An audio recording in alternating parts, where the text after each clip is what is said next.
Hello, hello, hello, hello. Somebody fashionably late, 20 minutes, as usual, classic. At this point, I guess. I wish I wasn't late, but you know, I started playing Mahjong and the game took 40 minutes instead of 10, as it should be. Classic Mahjong situation, I guess. I'm also cold. Because I'm cold, I'm really sleepy, so I'm gonna yawn in the beginning, and then another Nyaruchka is vanilla classic. Did I do everything? Here's me, I'm working, everything's fine, I changed my title. Maybe I should tweet? Do you think should I tweet? I fucking hate using Twitter. Let's tweet today live just like, you know, as a gesture. Not because I mean it. A second.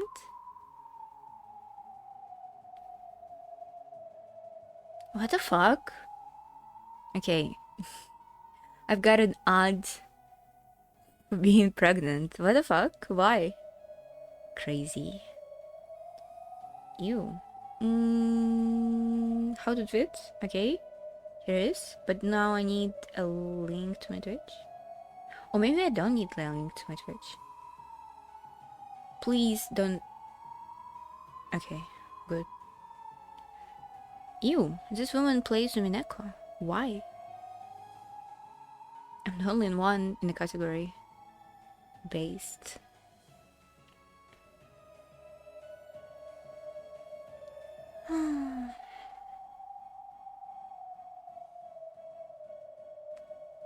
Why am I like this?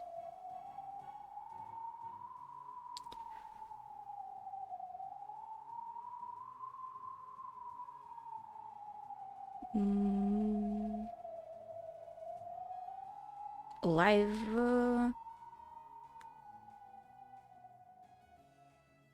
Oh my god. I can type. Umineko. No. No images because I don't have any images to put in. Yay. Yachikan's on Twitch. Yay, I tweeted. Cool. Cool, I'm so cool. I'm so good at this. Never again I'm tweeting in my fucking stream. Jesus Christ. Okay, I'm ready. What are we doing? Are we finishing today? Maybe. Oh, would be fucking nice if I started the time so we could finish today. But if we're not finishing today, blame me. It's me who. How long it's gonna take? Chapter 18. There's 19 chapters. Do you think we're gonna do it? I hope we can do it. Couldn't track wings. Oh, I do hear it. Is it right headphone that is in my ear? One of the headphones has fucked up sound in it. I don't know which one. Nah, this one's fine.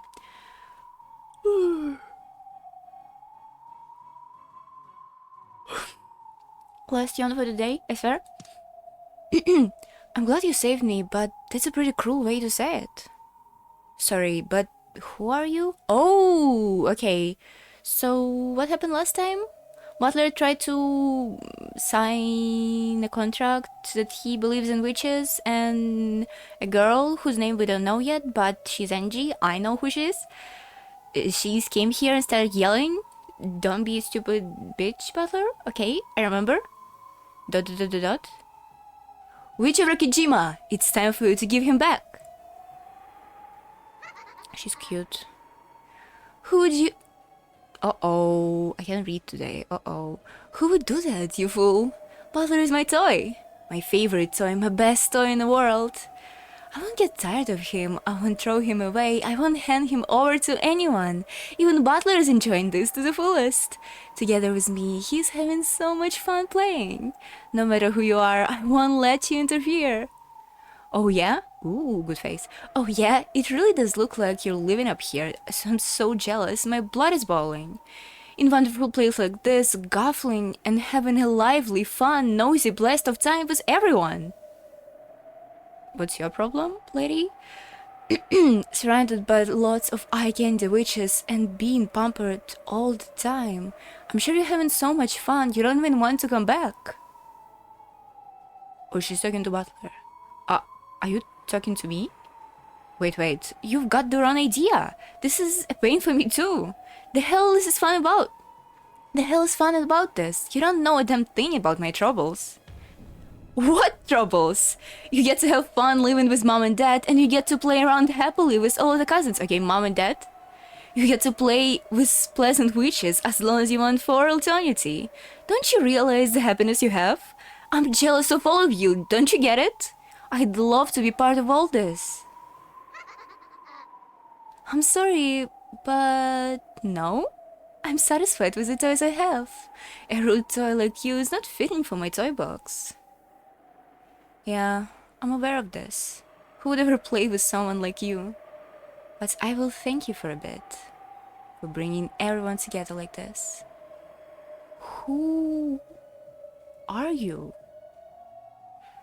Does Beatrice somehow fucked up everybody's memories of Angie for some reason? You can't be... Yeah, but it was said before that nobody recognized her out of all people here. I see, so that's it. Yeah, I get it. I know who you are. I see. So you are the piece Lady Brand can tell through it. Ooh, I like it. Finally some words from Rika. Why don't I formally invite you to my party? I will welcome you fully. Along with Butler, I play with you nicely, break you, kill you, crush you, turn you into ash, mix you with bread dough, and bake you until you're fluffy. Cool? Oh, that's no good at all. Uh-oh. You'll never be able to do that. Rokijima, in the year of 9686, I will expose everything that happened then to the light of this day. Why the fuck does it say real world time? Are you insane? Thanks for doxing me, game. Why it doesn't have the time of the game, though? I will expose everything that happened then to the light of a day. I'll teach you that you know more than the needle eyes. What? Needle eyes? Scared of the spring of truth. Prepare yourself, Golden Witch. Beatrice.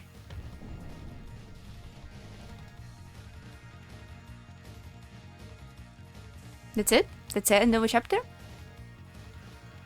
Ooh? Ooh? Okay, I could have done it last time. That's on me, I'm sorry. I didn't know what... Why is it... Cast Beatrice, Shremia Butler, died on the ninth twilight. Eva Beatrice. Why is it like this? Ushiramiya Enji. I actually love it. This is awesome. Why is letter so big? Ushiramiya Enji! Okay, I didn't react to this. Ushiramiya Kinza died in the first twilight. Ushiramiya Kraus died in the seventh twilight. Ushiramiya Natsuhi died in the eighth twilight. I love this front, by the way. Ushiramiya Jessica died in the tenth twilight. Ushiramiya Eva returned alive? Oh, Ushiramiya Hideyoshi died in the fifth twilight. Ushiramiya George died in the ninth twilight. Ushiramiya Rudolph died in the first twilight. Ushiramiya Curie died in the sixth twilight. Ushiramiya Rosa died in the second twilight. Ushiramiya Maria died in the second twilight. Nanjo Terumasa died in the ninth twilight. Terumasa? Really? Renault Genji died in the first twilight. Shannon died in the first twilight. Kanan died in the first twilight. Goda Toshiro died in the first twilight. Kumasawa Chiyo died in the first twilight. What the hell? How the fuck Angie is here? Virgilia. Renault. Lucifer. Are we gonna name all sisters? Really? Leviathan. Satan. Ooh. Belphegor. Mammon. Beelzebub. Asmodeus. Oh, that's me, Chester 4110, Chester 405. All the goats. Not any name of a separate goat. Lambda Delta. Brincastel. Why is it ended like this now? Third game. Ooh, Banquet of a Golden Witch. Result. And the Golden Land once again crumbled away into darkness. However, a winner finally emerged in Golden Witch's games. The winner is a new Golden Witch, Eva Beatrice, because she solved the riddle of golden time. The 17 all die. When the seagulls cried, just one person was left alive. Oh, okay.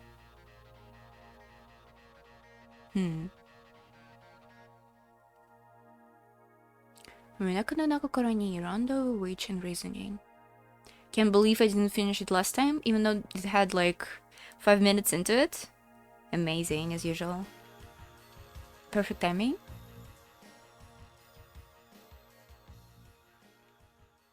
Okay, that's good that we on the last chapter. A new trophy is available, episode 3, on the last episode. Because I don't have titles for this game anymore. And I'm not writing new ones, that's for sure. New element added. The Golden Witch has prepared a gift in commemoration of your recent sojourn. I wasn't fast enough. The tea party. Please pull a seat and wind down. Was your sojourn Rokijima a pleasant one? The Golden Witch has gifted you with an invitation to the tea party. I hope that you will participate. Oh, I'm so ready. Is Eva Beatrice gonna be here?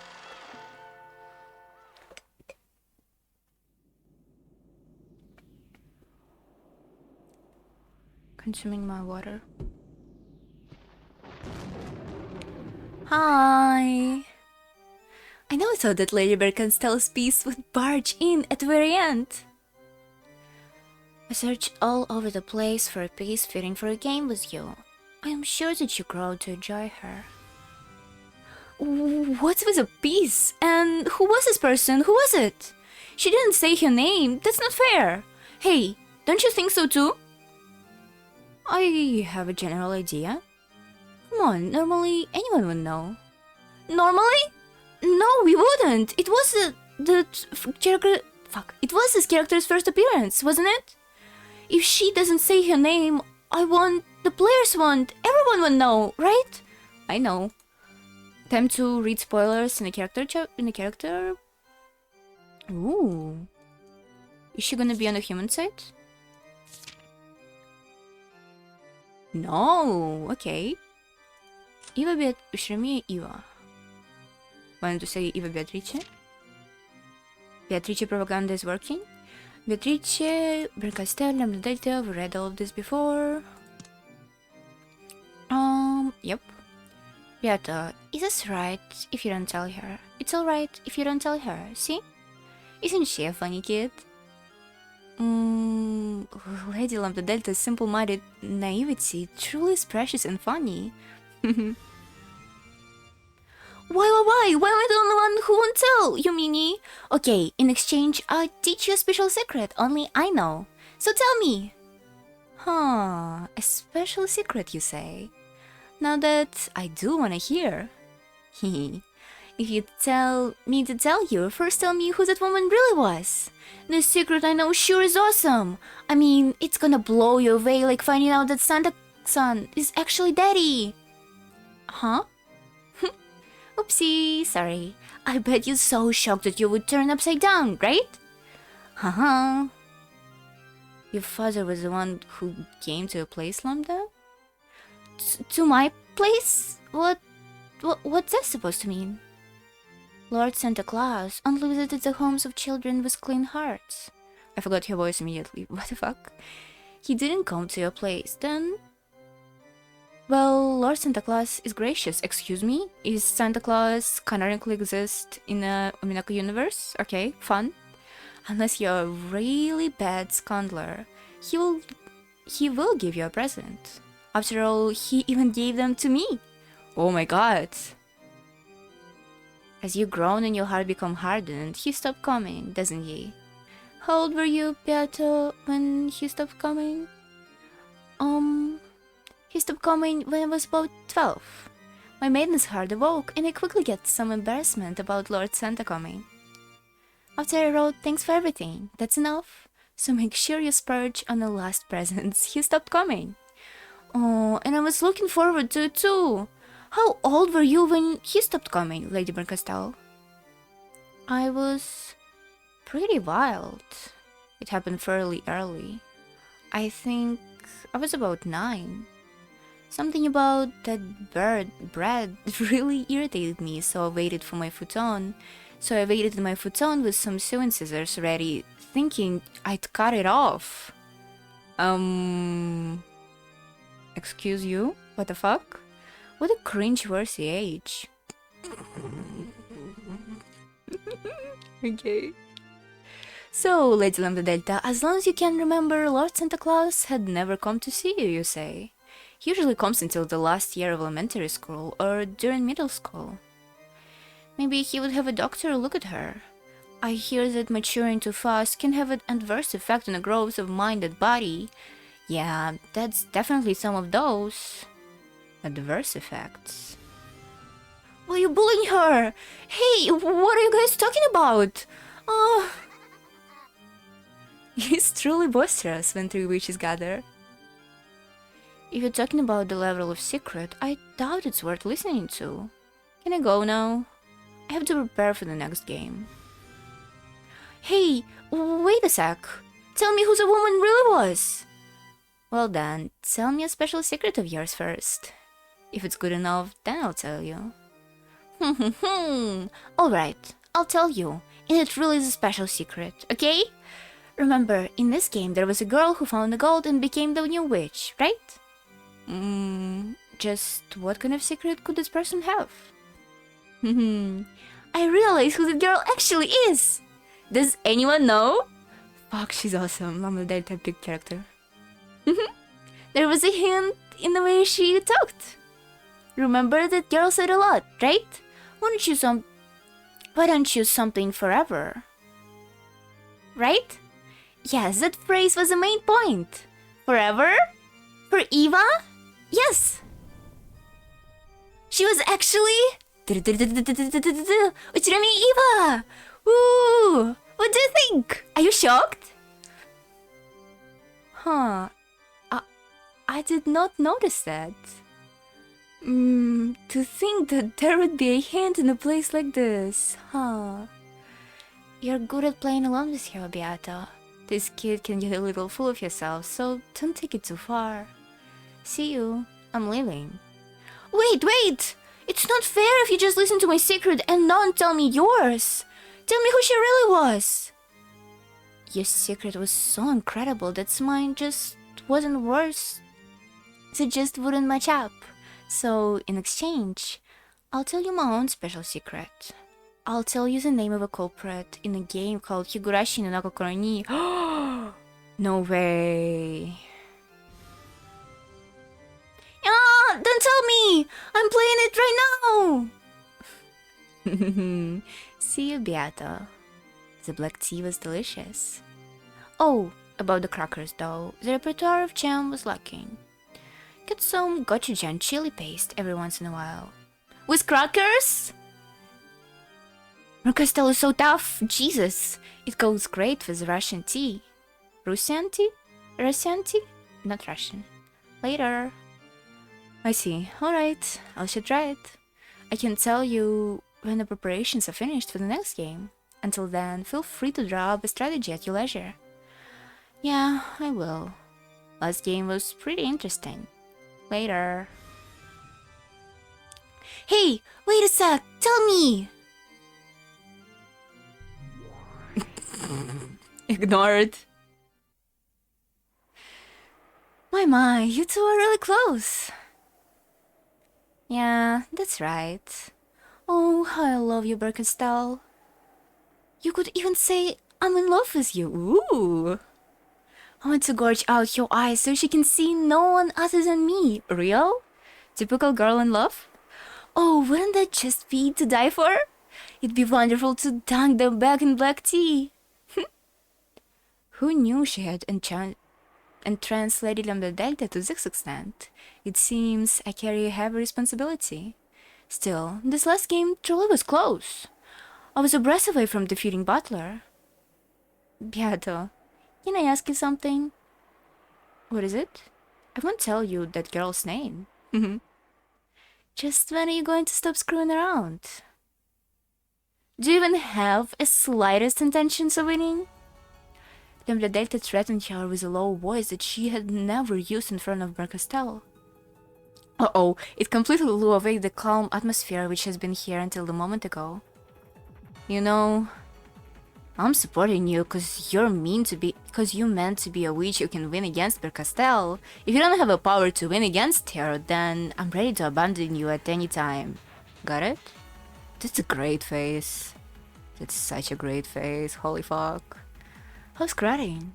What about me that satisfies you? As you know, my game board is perfect. Bercastel will never be able to win. Yeah, that's right. Your board is truly impressive. Bercastel could spend 100 years, or even 1,000 years here, and she would still be able to win against the game board. It's truly that impressive and perfect. That's why, in exchange of letting me borrow this, I made you a witch. If I stop being your guardian, you'll immediately go back to being a human. How many layers of Beatrice being a witch is here? Is the story Beatrice even told us about Virgilia is real? Is the story that they told us about human being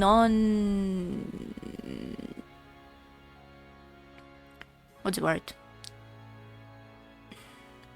With the humans being resistant to magic? Is true? But they mentioned it when Angie came here, so maybe it is true. Make sure you don't forget that no matter how much incredible magic power you hold, you are nothing more than a temporary witch. I know that. I'm grateful to you. Don't speak so casually. I'll forgive that when Bercastel around, but I won when she isn't. Recently, maybe you've forgotten your debt to me. That's not so, my lady. I changed my mind. That creeps me out. You can talk the same way as usual, but be mindful of what you say. I have a surprisingly strong temper, you see? Back to the point. Your game board truly is perfect. You should be able to defeat Bercastel without any trouble. But that kid won't give in easily. She'll challenge you over and over. That is no problem. It's been certified by you, Lady Lambda Delta. My game board is perfect. Yeah, that's right. It's perfect. So as long as you, the player, are perfect as well, that is? I don't understand what you mean by that. What I mean by this? That's what I want to ask you. You play around a lot in your games. At first I thought it was a part of your tactics, because it would completely baffle Bercastel from time to time. But I get the feeling it's not quite true. You're not playing around in a match you know you can win. The truth is, you don't care whether you win or lose, do you? Ridiculous. How could that be? Listen close, okay? Your role is to break Bercastel, force you to yield. In other words, that means being the victor in the game for all eternity. As long as you keep trying to become this certain victor, then I give you my powers as a witch of certainty. However, if you fight in a way that doesn't deny any possibility of your loss, that's a different story. This is a game, of course. In the same way that Lady Bercastel will lose if I win, there will be some days in which I will lose and she will win. The possibility of loss always exists. That is why This is why you're useless. There is no need for this to be a game board for you. It simply needs to be a birdcage to lock Bercastel up here for all eternity. What's the role of a birdcage? Making certain that the little bird inside never escape. What a birdcage was if it has gaps that sometimes let the bird out. Oh, of course, games exist to be won, so it is impossible for me to lose. Therefore, I will continue to win. As you wish. all eternity. Good answer. That's all I want. I'll allow you to play around, use fakes as a part of your tactics. It was sometimes effective in the last game. But hear this. If you make a move hoping for anything else other than a victory, make sure you're wonderfully prepared. Okay? I will not do such a thing. I swear it. Originally, you weren't even a witch, and I can remind you that was a truly shabby creature you were at the time. If you betray my expectation at that time, I will have a delightful, delightful penalty waiting for you. Of the billions of fragments words out here, I'll send you into the most miserable fragment. I'll seal you here. You were miserable in the first place, so it will be worth choosing a really miserable fragment.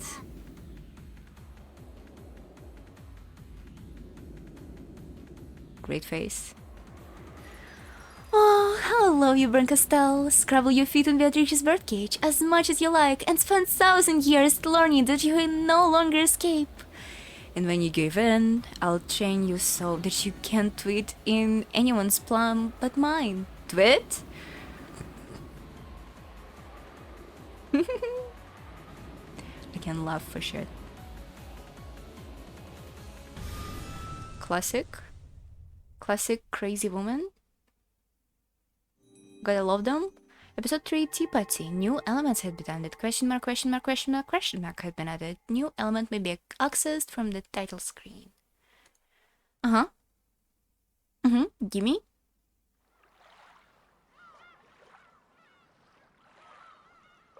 Welcome to the tea party of the Unhuman. So, does Eva Beatrice died? We're not gonna see her? She's not a witch? 12 years later. Huh? October 4th, 1998. 12 years older. Turnback Lily. A monotonous electronic sound keep on repeating. Danganronpa? The theme of this room was so-called hygienic and motionless wire. It was a room of a certain university hospital. An ordinary person wouldn't be able to afford the cost of even a single night in this room. A room which neither her doctors nor she herself had any doubts would be the last she even stayed in. Was the person in the bed Eva? She looked haggard and aged to the point that you would not believe it was her unless you were told. A well-built man in a suit, watching in the corner near the door, was having a conversation with the outside in a low voice over the intercom. He was a guard protecting Eva's person. After telling the person on the other end of the intercom to wait, he approached Eva's bed. Eva had been awake for a while. However, she stared at a single point in empty space as though her mind was not in the same place. Angie's son has arrived in the lobby below. Uh-oh. Should we let her pass? For a long time, Eva didn't answer. However, bit by bit, her eyes began to regain their focus, and she gave a small nod, indicating that she didn't mind if they called Angie. Eva herself had been the one to call her, and she was right on time. Even though refused to meet anyone without an appointment made in advance. The reason the room was dark, even though it was still light outside, was because the curtains was closed. There was always one guard waiting in the room, and 3 more waiting in the corridor and the lobby. They were all there to protect Eva's person. Eventually, there was a sound of a knock. Also, there was a message from the intercom that the guest's body check has been completed with no problems. The door was unlocked, then opened, and a woman of about high school age was standing here. Also, Angie is young. And the main timeline, 12 years ago, she's young, she's like 4 or something, okay. Chairman, Angie-san has arrived. Eva reacted and turned her face towards the guest. However, instead of reacting to the guard's call, maybe it would be better to say that she reacted to the smell of Angie's makeup.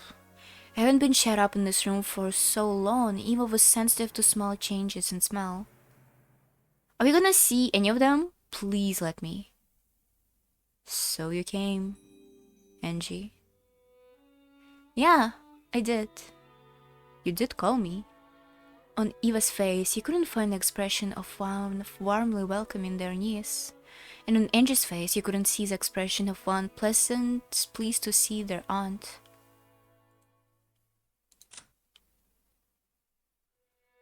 Woo! She's here! She's here! I'm so happy. Nobody new here. Okay. Are you ready?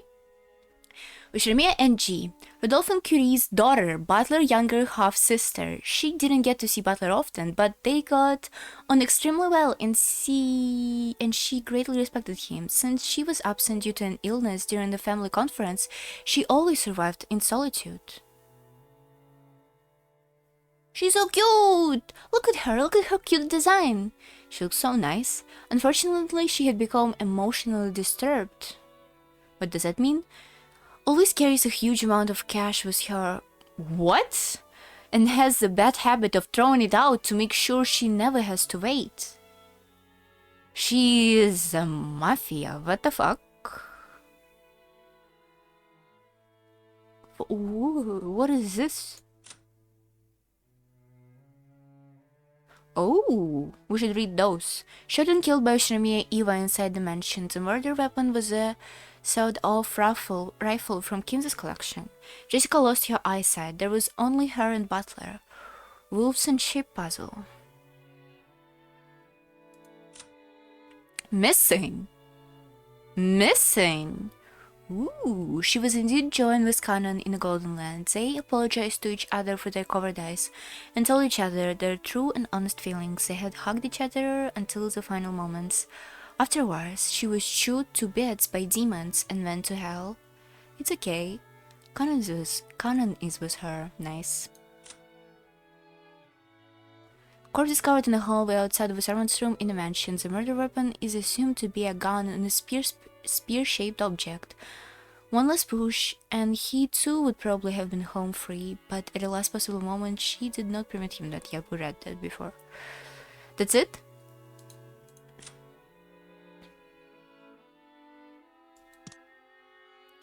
And Angie's face, you couldn't see an expression of one pleased to see their aunt.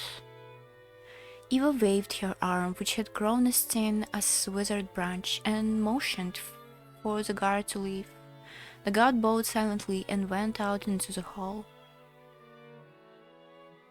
It's not only stuffy, but dark too. Why don't you have a curtain opened? And then the hitman with the heart will shoot through the window. Is that what you're planning? If it came to this, I'd much rather be the one paid to do the hit. And I'd have to do is relax home for months and the job would take care of itself.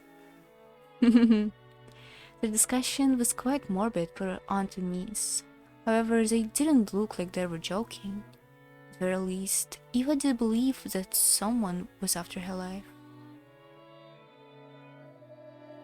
Although Ushirimiya family's massive fortune has come into the possession of Ushirimiya Eva, it was said that this fortune was also indicated 10 tons of hidden gold that Ushirimiya Kinzo was rumored to have kept concealed.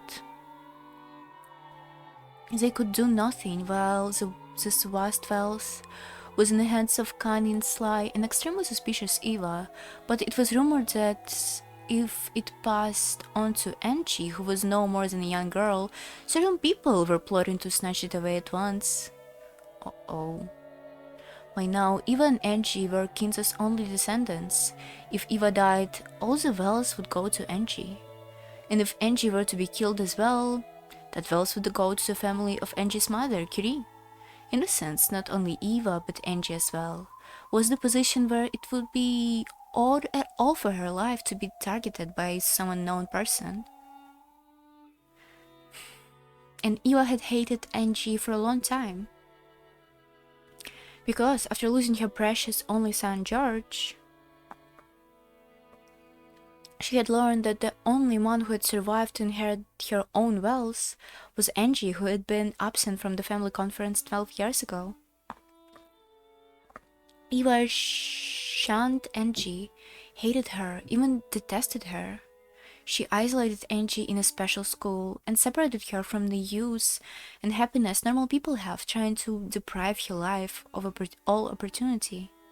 However, Eva had succumbed to an incurable illness, and ironically, her remaining life was estimated to be the same as Kinzo has been at the family conference 12 years earlier. Both Eva and Angie hated each other. Even though they were each other's last blood relatives, they hated each other so much that they hoped that the other would die quickly. And?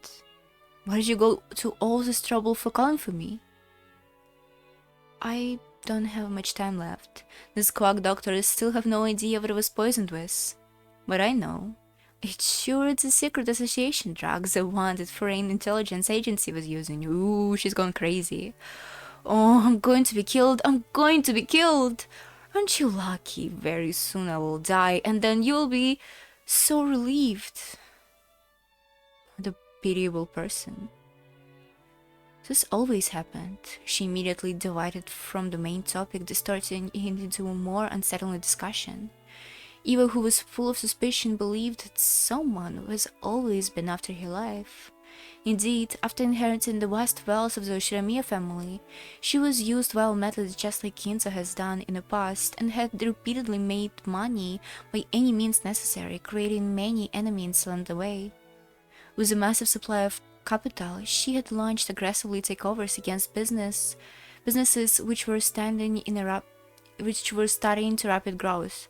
What? With a massive supply of capital, she had launched aggressive takeovers against business which were starting to have rapid growth, making them buy it back at a higher price until the use of reconciliation.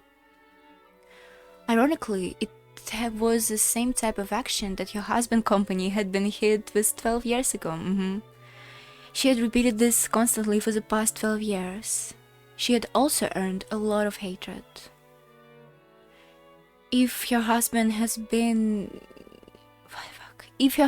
heard of this from beyond the grave, he might have defended her, saying that this was because of the loneliness from losing her family. However, no one knew her now would come to this defense. For some time, Eva waxed eloquent about exactly how her life was being targeted, listing off names of people who likely held hatred for her, and sneering at the fact that she still hadn't been killed. Even when Angie heard her own name included in this list, her expression did not change significantly, and she waited indifferently for Eva to tire herself out. You know what? I really hate you. I'm honored. Same here.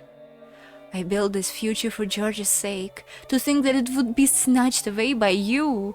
To think that it would be stolen by Rudolph's daughter. Eva, didn't you kill George? What's up with that?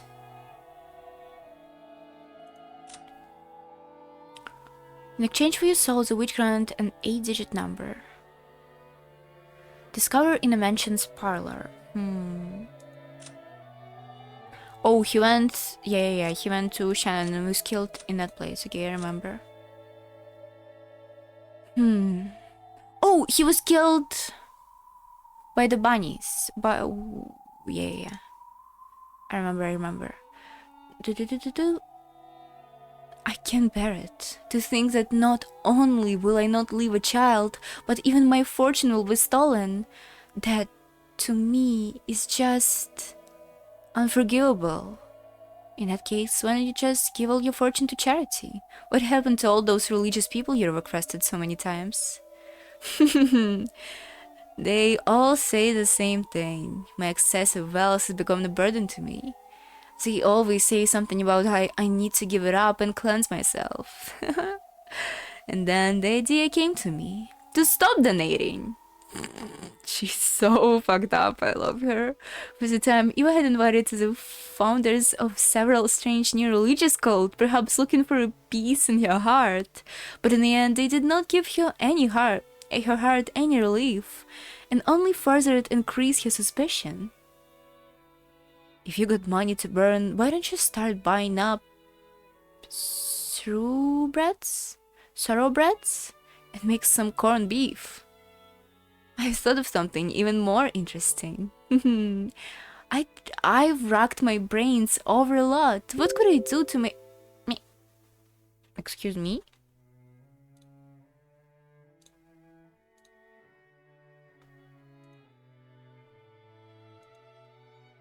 Excuse me, I need to answer a message about lemons. Nope.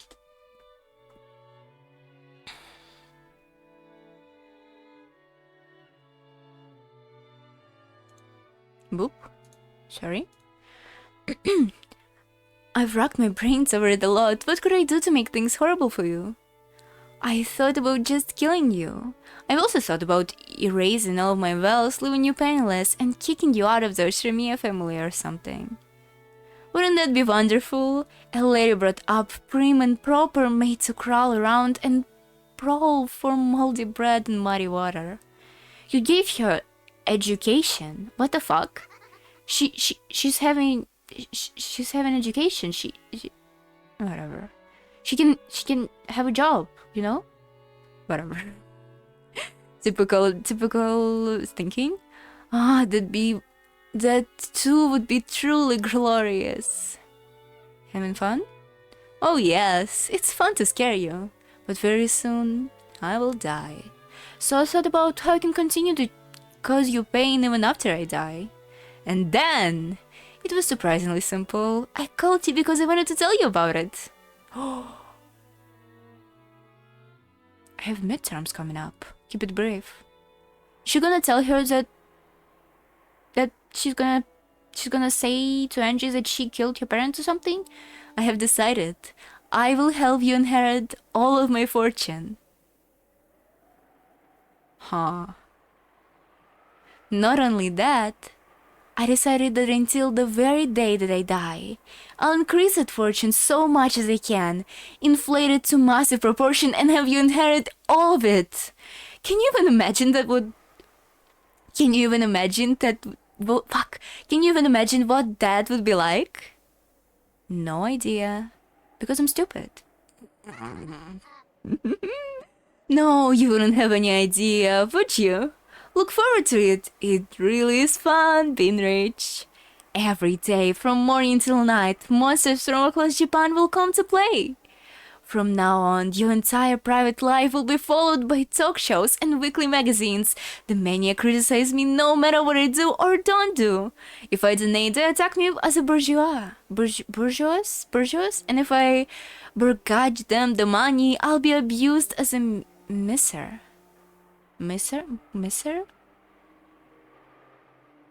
Whatever. Oh, every day really is wonderful. You see? I realize that I would love to invite you to that kind of life when you are so young and have so much ahead of you. Isn't it just to die for?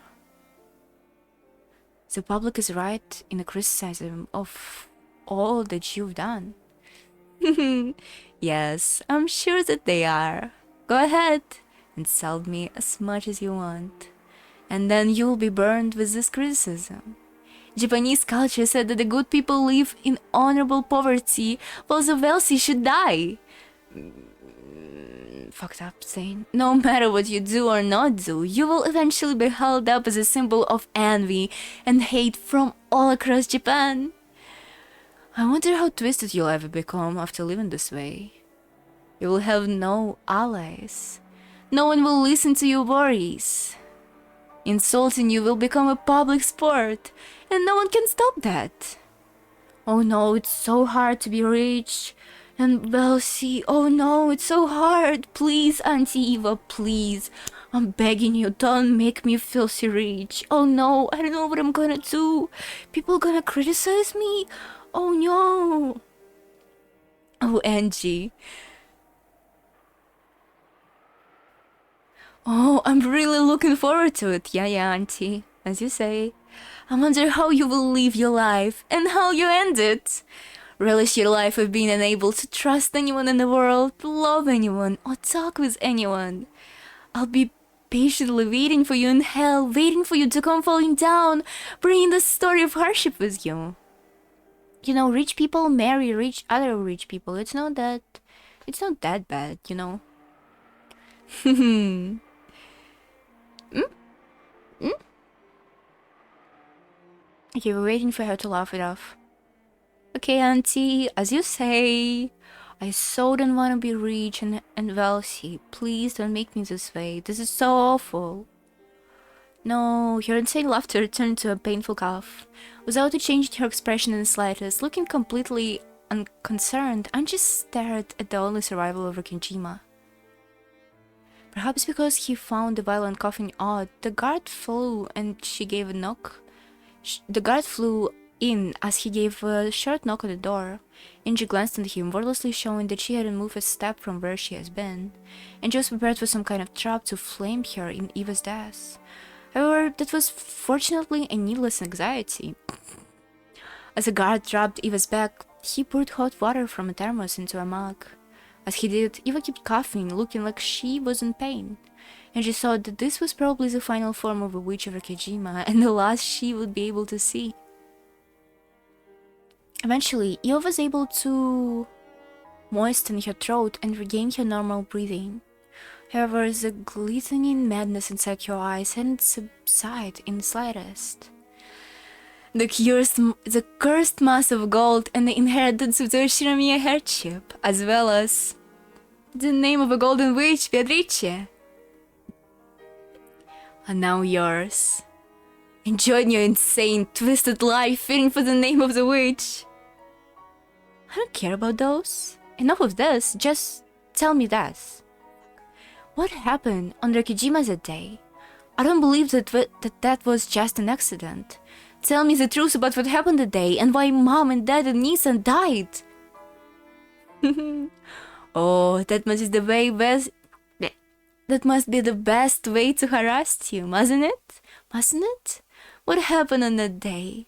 What happened on this very day in 1986? You wanna know what they said before they died, don't you? I won't tell you.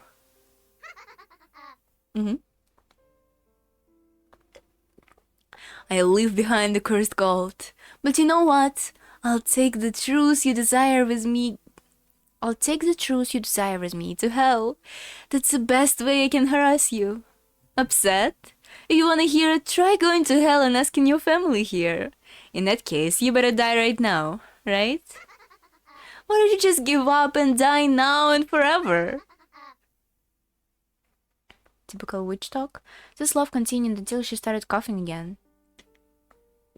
And that did not subside until she started moaning and going into convulsions. Uh-oh.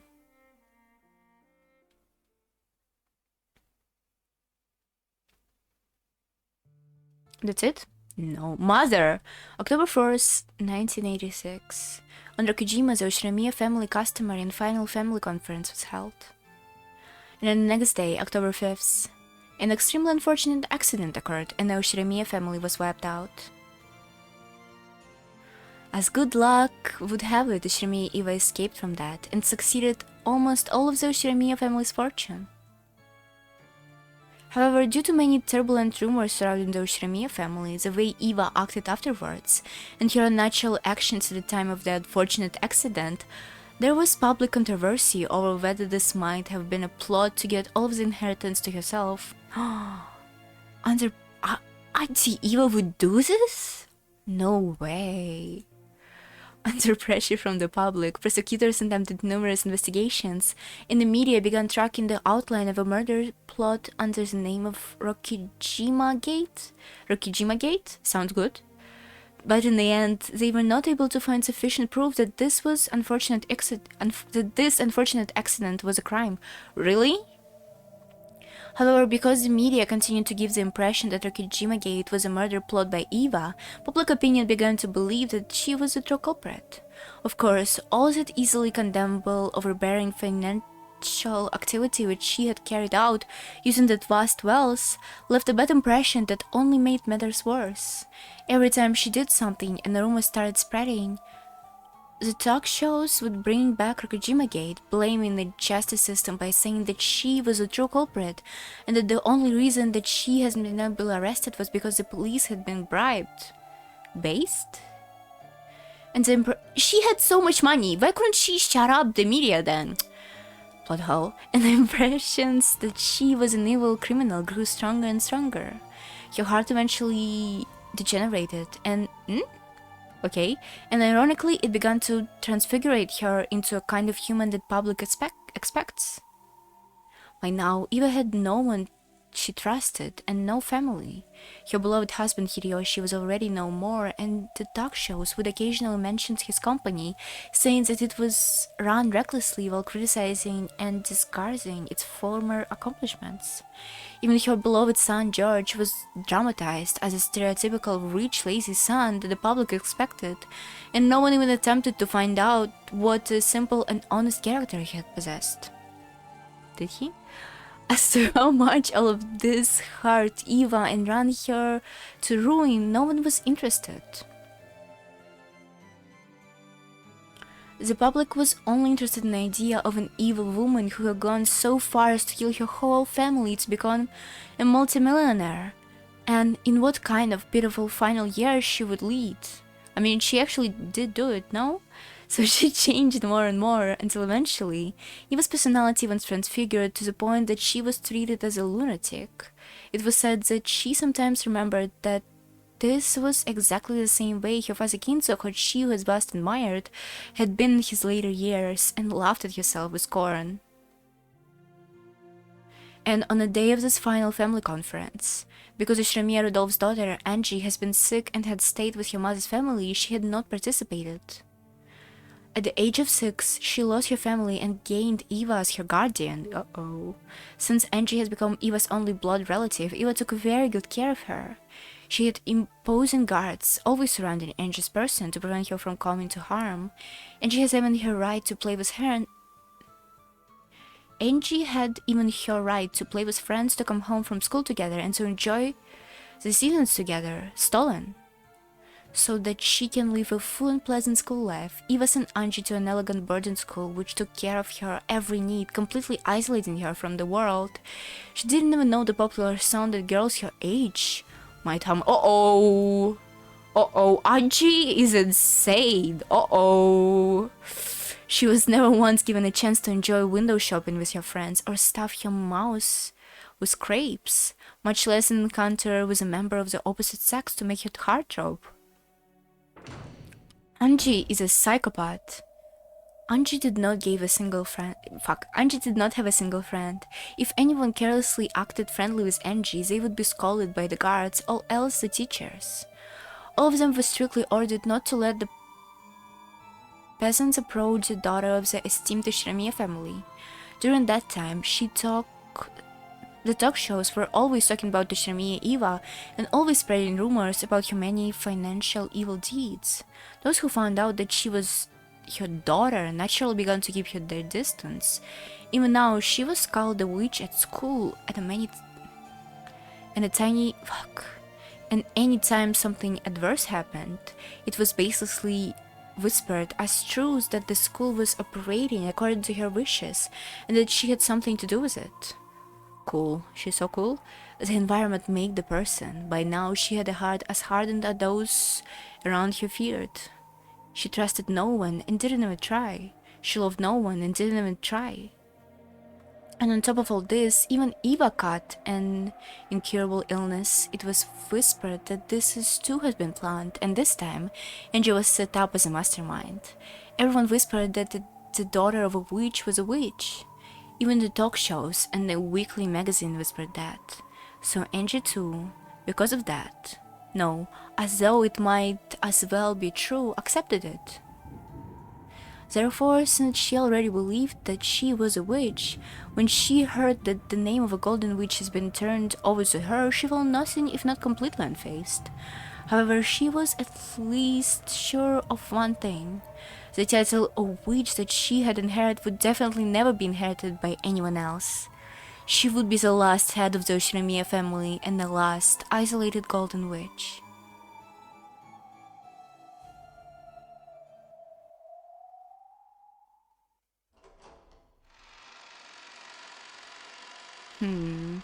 Ooh. Angie could be seen on the roof of a skyscraper. No way! Compared to the winds of the world which has beaten down upon her until now, the strong cold wind was warm and pleasant. Girl, it's not over! You still... Oh my god. Below her lay a beautiful nighttime scene and a dazzling river of red and white lights. It was a clear sky tonight. Uh-oh. Frick. So there really should have been countless stars stretching out over the sky. However, the light from the ground was so bright you couldn't see them at all. And you couldn't help but think that what she really saw, at least somewhere in that unseen starlight. The world of reality below her looked so far away from here. This place felt for her as the closest to the world she would really be in. There was only one thing that Angie cursed.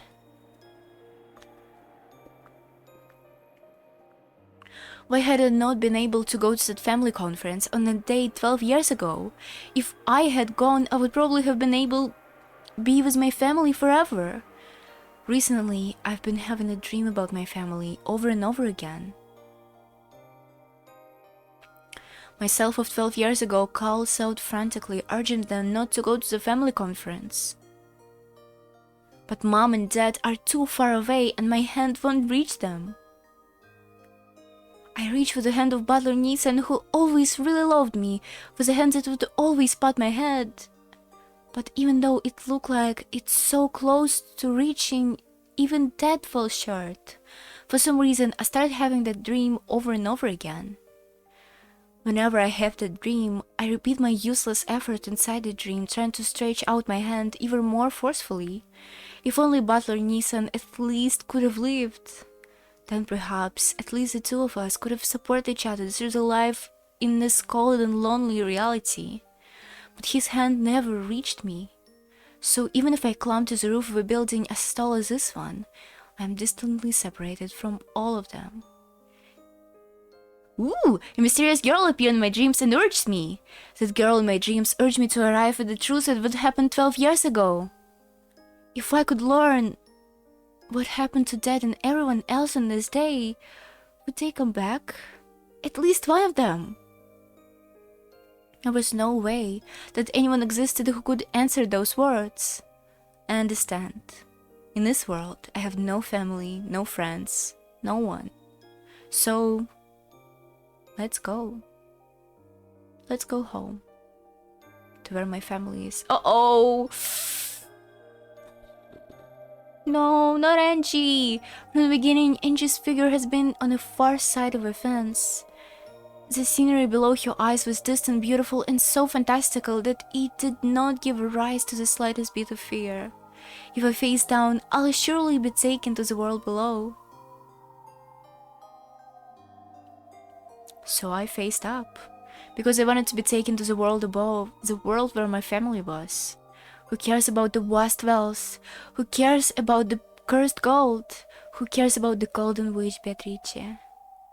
What I really want isn't something that even a mountain of gold will help me obtain. What I need for that is just a small amount of courage, to take a single step forward. Just then, I definitely heard a voice. I knew that voice. The voice that always called to me in my dreams. Before my eyes, in other worlds, in mid-air above the jet-black nighttime scenery, there was a figure of a girl that I've seen in my dreams. She spoke again with the same voice I have heard inside my dreams. Your assistance is needed. My assistance? Who needs it? Your family needs it. Your family is eternally prisoned in a 2-day span that began on his day 12 years ago. If I save them, does it mean my family will come back? When I asked the question I most wanted to ask, the girl cruelly stopped talking and hung her head. I cannot promise that. The enemy is the Golden Witch Beatrice, a mighty opponent. I cannot compete with her, but another Golden Witch might be able to manage something. I don't know what you're talking about. The only one who can oppose the Beatrice of 1986 is the final Beatrice of 1998. In other words, you, Angie Beatrice. The witch from 12 years ago took away my family? Yes. She's responsible for what happened to your family. The source that always led to your future of isolation. My family's killer.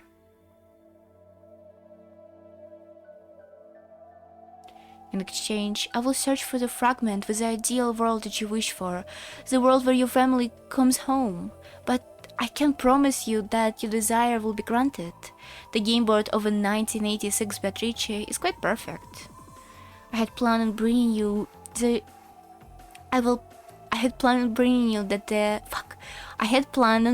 that ideal fragment as a present today, but I still can't find it.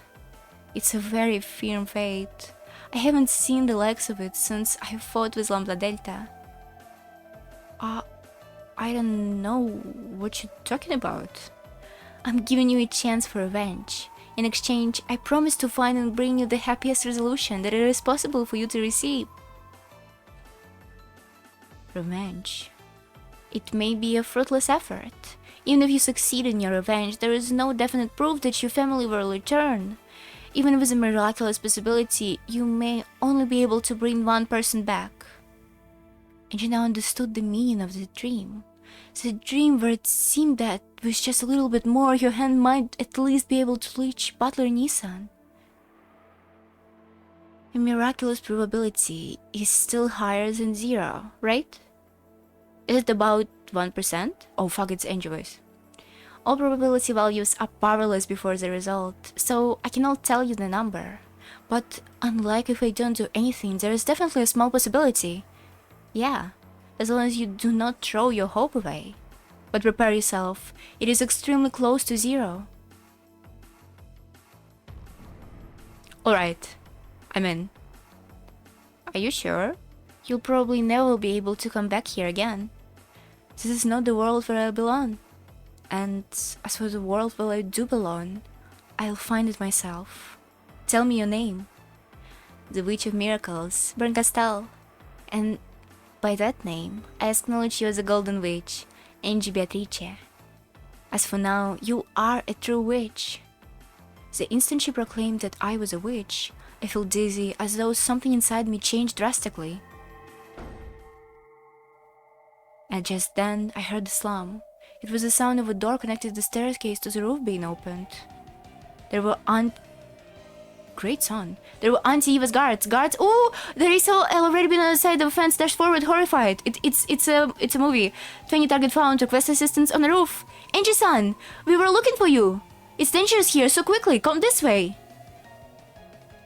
What's that? My fan club. I'm pretty popular. No point in getting caught. Let's go.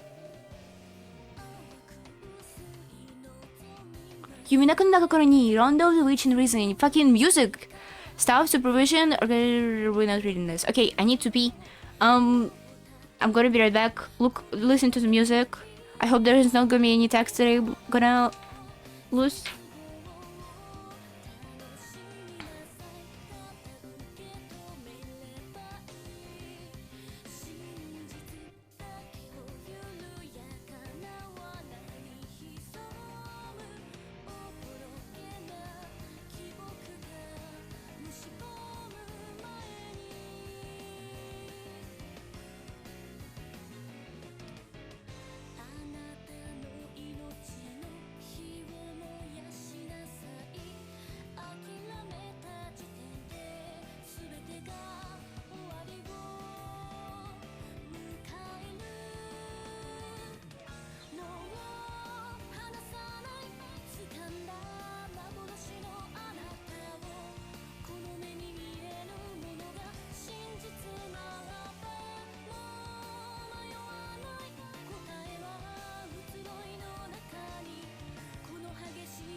Hello?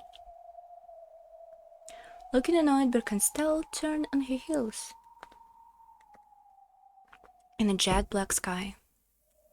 Watching that perfectly casual gesture, I followed her as though it was completely normal. Angie-san! Wait! Don't be hasty! Look out! Oh, it's no good. It's no goddamn good at all.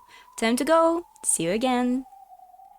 Please send a limo to get me, because anyone else will be with me too. See you. Ooh, she's falling! Look at her! A new trophy. New game board added. The next episode has been unlocked. New elements added. The new elements may be accessed from the title screen. Yay! Chapter 4 finally! Just like 4 months in. Woo! Beata is here now. Okay. Tips. Do we give a shit about tips? Characters. Episode 3. New.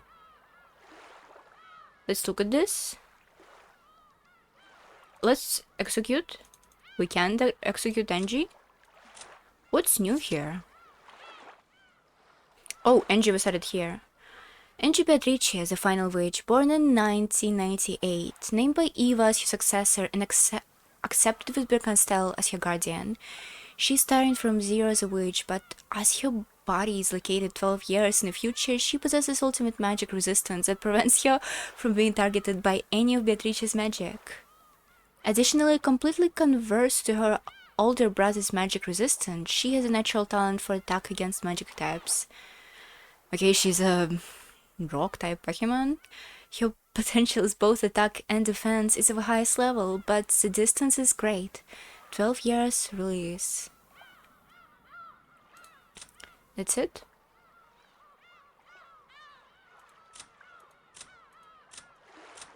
Also, okay. Change.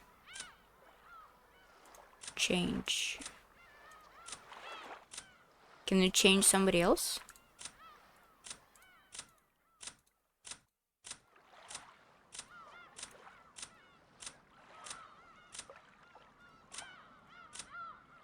Huh. Execute? What? It is futile for a human like yourself to dream of killing me. Even if you fire bullets at me, they will merely bounce back as though by a mirror and strike you down. However, there is one single way to kill me. You grasp this method in the palm of your hand. I doubt a mediocre fool like you could ever do it, of course.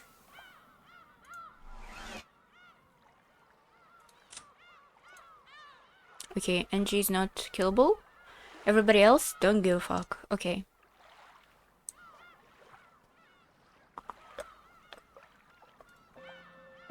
Episode 4. Good morning. I could never have imagined that you would not have surrendered by now. At this point, when I must expect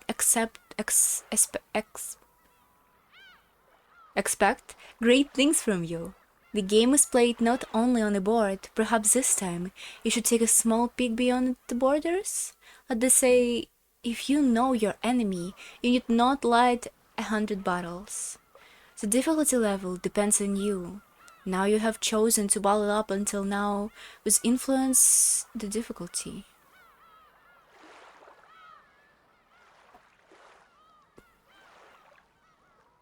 Okay.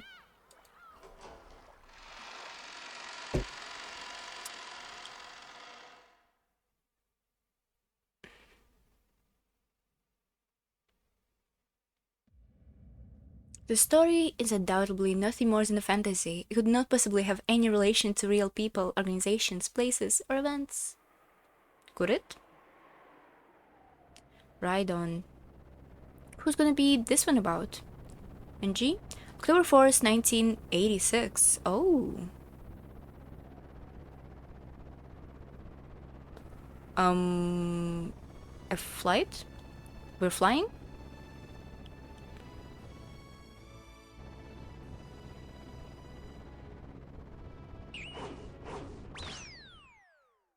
How's it going, guys? You're right, Butler-kun. We're already on the ground, you know. You can't fall any farther than that. Gonna fall, gonna fall. In the lobby of a Nijima airport, Maria dashed around in excitement. Butler's uproar in the plane must have been very funny to her.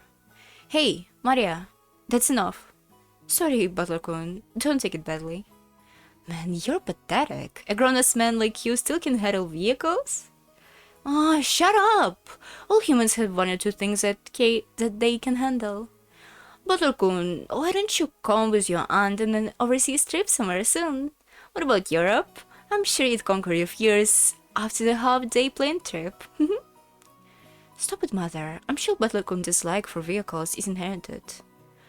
Oh, from Asamu-san? For some reason, she just couldn't handle vehicles. Pretty much anything other than a bicycle or a car. Whenever we tried to take a trip somewhere far away, that woman was so annoying with the no, not this, no, not that. I'm scared, I'm going to fall, scream, scream. Children tend to learn things which their parents can't seem to handle are dangerous. Butler-kun must have seen Asamu-san doing something like that and learned that vehicles are scary. Could it be Asamu-san's genes, I wonder? Beats me. Those be some damned annoying genes. Stop talking about Asamu. Right now, the one who's here is you, right? You're right, sorry. Hey, the cars are here. Exactly 3 of them. All in, all in. Gonna fall, gonna fall. Where's the parachute? Where's the parachute? Ooh. You little... Rapscallion? What the fuck is this? Wait, come back, here, you! I'll send you to the tickle punishment. It's good that they're in high spirits. If Butler-kun and Maria-chan weren't here, the atmosphere in the plane would really be stiff. Thanks. I'll take that as a face value. Hey, brats! The taxi's here! Save the games for later. Taxi! It's gonna be the first in! I'm gonna be the first in! Haha. Hey, Maria. And you too, Butler-kun, stop fooling around. You bumped into someone. The tone of Auntie Rose's voice became a little frightening. Butler too had started to think that perhaps he really was fooling around too much. Then, as expected, he bumped into someone. Oh, sorry. Butler-kun, your family's going in the car over here. You keep them waiting. Rushed on by George, Butler made an apologizing gesture to the person he had bumped into and ran up to the parents. Who he bumped into? It's somebody important. And ran up to his parents, who were telling him to come quickly. With chuckling sound, the door to the 3 taxis shut one after another and they departed. Okay, it wasn't important. Heading to the harbor.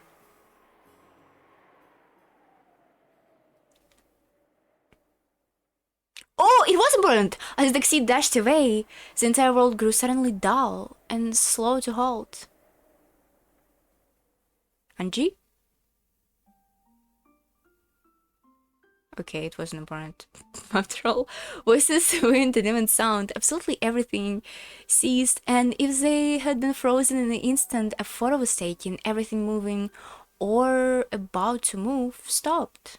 People, machines, clock hands, even dust dancing in the wind, frozen. People who were in the middle of walking, frozen, with one foot still raising. Scraps of paper dancing in the wind, frozen, pinned in midair. And amongst those tensionary figures is a world that had come to a standstill. A single one moved. Yay! It's her! Clap, clap, clap, clap, clap. It was a woman! It's the very woman that Butler has just bumped into! It was truly the slightest of movements. Her gaze dropped, her shoulders lowered a minuscule amount, and she signed. That was all. In a normal world, that probably wouldn't even count as a movement, but in this still world, it looked very out of place. Then something else moved. It was a black cat that had been dozing in the shadows near the taxi rank. Oh, it's Kageo days. It's Kageo days. Uh-oh. It came up right behind the woman and leisurely changed its form into one of a human. I need to constantly make Bercastell's voice now? No way, it wasn't a cat. It was a witch. Of course, the woman was also a witch. As the witch stood here, her gaze still downward, she muttered, I can't stop them from going to Rokijima, can I? You cannot. On October 4th, 1986, you are not here. So, if I had been here, it might have been possibility to stop them all from going? Such verbal acrobatics a 6-year-old girl could possibly perform to persuade them to turn back, I can't even imagine. But yeah, if you had been in this place, the probability wouldn't have been 0. If there is a probability other than 0, I can find a miracle. If I hadn't been sick and they hadn't left me behind. With your head facing downwards, the witch tightened her fist, as if trembling very slightly. You was sick in a bed starting October 3rd, 1986, and Beata's game board is a snippet of the time beginning on October 4th. You're not given the possibility of not getting sick. In other words, you're fundamentally an existence which can never step up onto the game board. Thanks for being so patronizing. I'm aware of that. I know that just seeing Mom, Dad, and Anicha and healthy and happy like this, that alone is a very wonderful miracle. I know that all too well. Angie has been trying to stand in the way of your family and prevent them from going outside the airport towards Rikijima.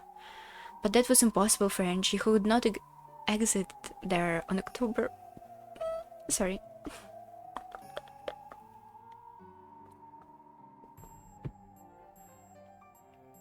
Who would not exist here on October 4th, 1986. Just receiving a shoulder bump and words of apology from older brother, even though he hadn't known that she was his sister. That was such a miracle. It could have been moved her to tears.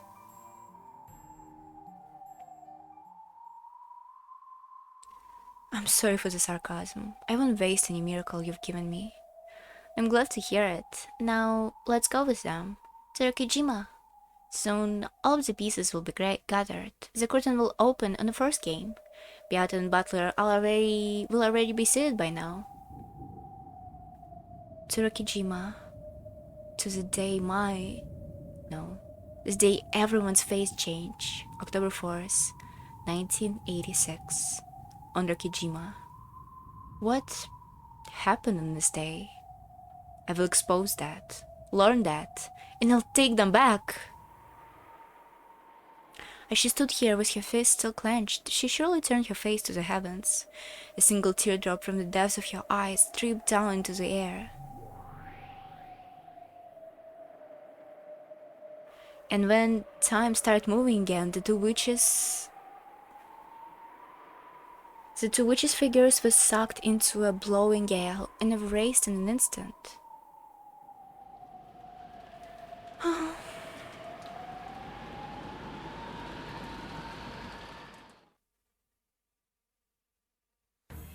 Ooh, we're watching opening again, okay.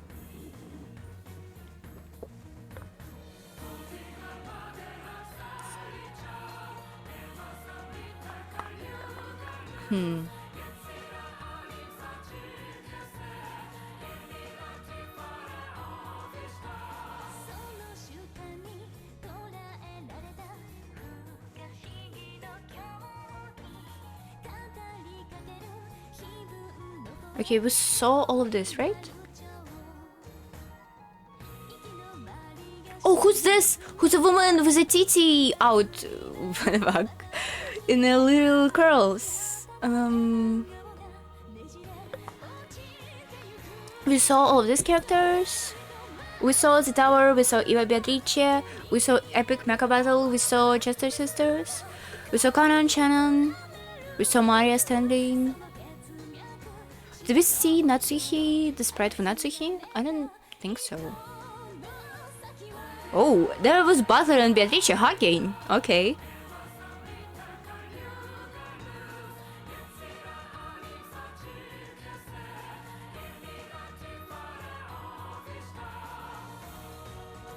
Oh, there was a piece of Angie, the little ball. Oh, I saw Birkenstell and Federica. More Butler. Oh, here's Angie. I saw Birkenstell and Federica in some like really close position together. Wonder what that means. The new guest. Oh, are they going straight to the meta shit? Oh, curtains. Okay. Ew.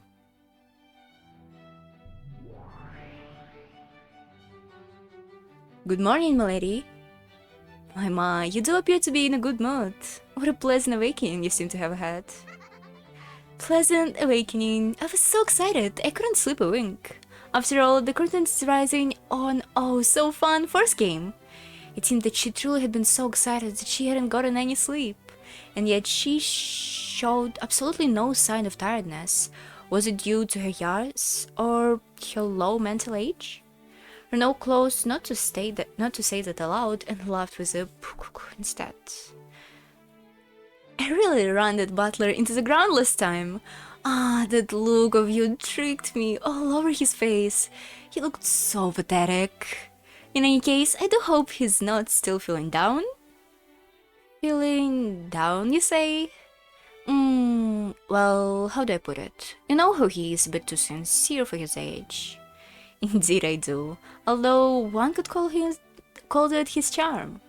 You certainly could. Well, speaking of that, you know how he completely fell for the thing I pulled out last time? Oh yes, completely splendidly. His pure rosebud-like innocence, arising from never once having been tricked by another since birth, you unreservedly violated.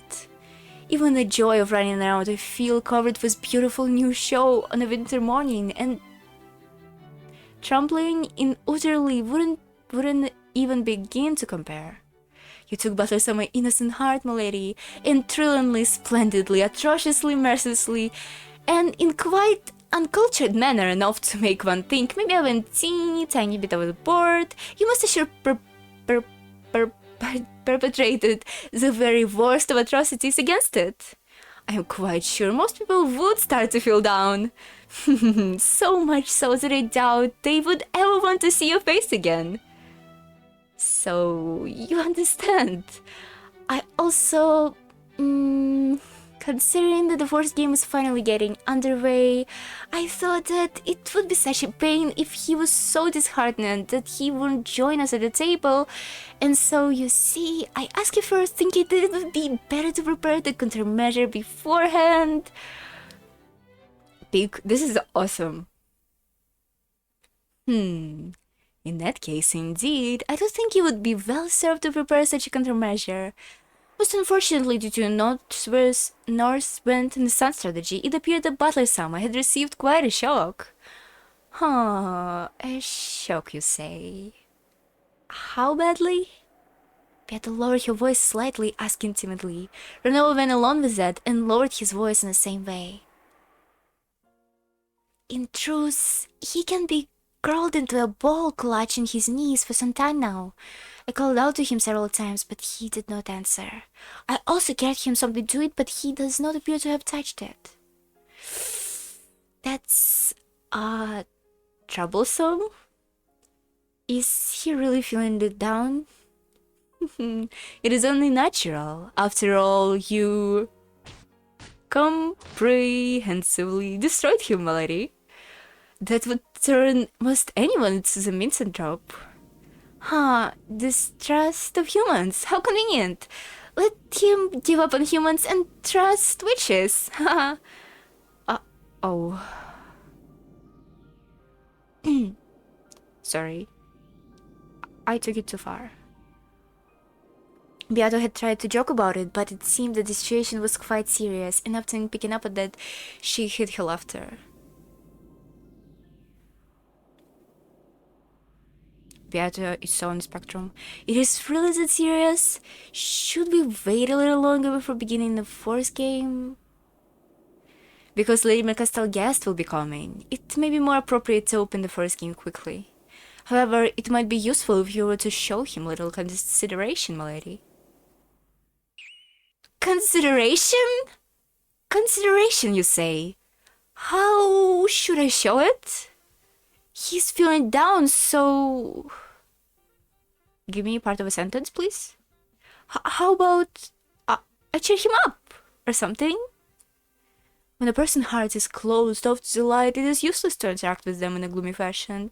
You can do nothing but shine with a brightness stronger than the dark.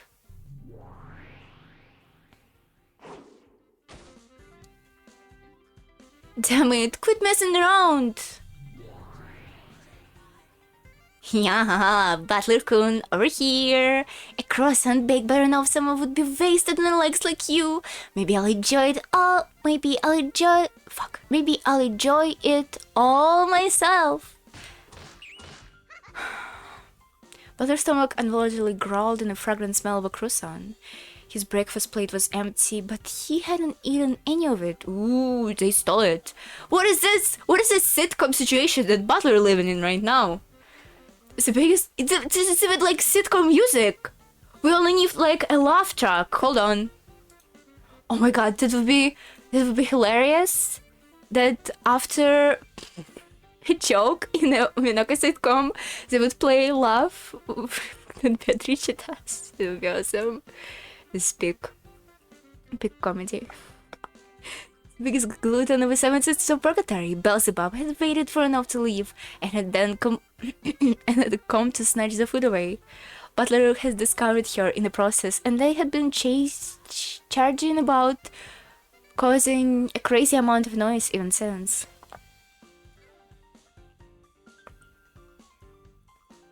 Even though Beelzebub could have ended it by either giving it back already or throwing it into her own mouth, she involuntarily running around in circles, making fun of Butler.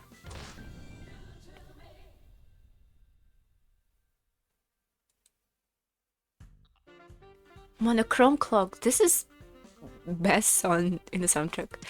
Ayamo. Give me my breakfast back, damn it. If I give it back to you, I'll let you off with a single flick of the forehead, but just try eating it. What are you gonna eat? What? Are you gonna eat me instead? Yeah. Try it if you think you can. I'll bet it'll be as sweet as honey pancakes. Oh. Gotcha. Right now, what the fuck is this? Right now, I'm more interested in that bread than your ties. Ooh. Be a good girl and give it here. So you resist until the end. No way, I won't give it to you. Even the croissant wants me to eat it. It is sitcom, this is awesome. What the fuck? Yay, yo, good morning, Butler. Get a load of this guy first thing in the morning and he's back to mopping already. It's the beginning of a new day, a new game, you know, so get your spirits up and let's get this party started! Screen goes silent. The door opened forcefully, like a marathon runner drawn to a certain caramel box. Have no idea what it's talking about. Let's check it right now. Oh, it's not here yet, excuse me. With her hands held high and with an idiotic cheeriness, Beata appeared. For some reason, countless country flags and confetti scrapes everywhere, creating that clearly intended to be a perfectly party atmosphere. Butler and Beelzebub, who had been grabbing on the floor over the croissant, completely forgot about their argument and stared at her speechless. Uh-oh. Good morning, Beatrice-sama. Well, that's all for me. Here, Butler, say, or...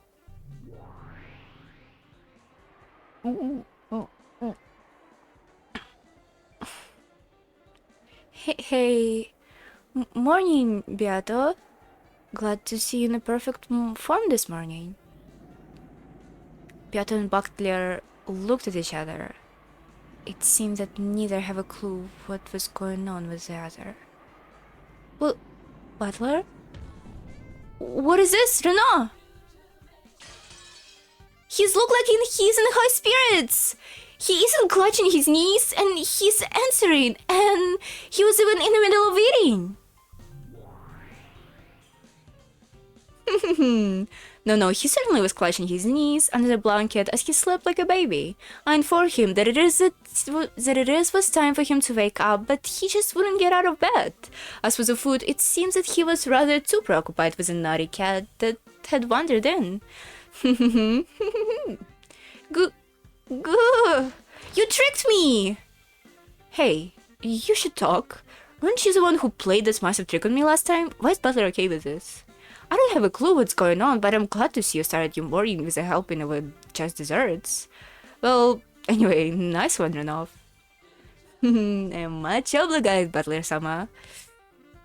The two stuck up their thumbs as though they had some kind of male bond, chuckling together. For a while, Beata acted very energetically. It's continuation of a fucking umineko sitcom. Beata acted very energetically, trying to hide her embarrassment.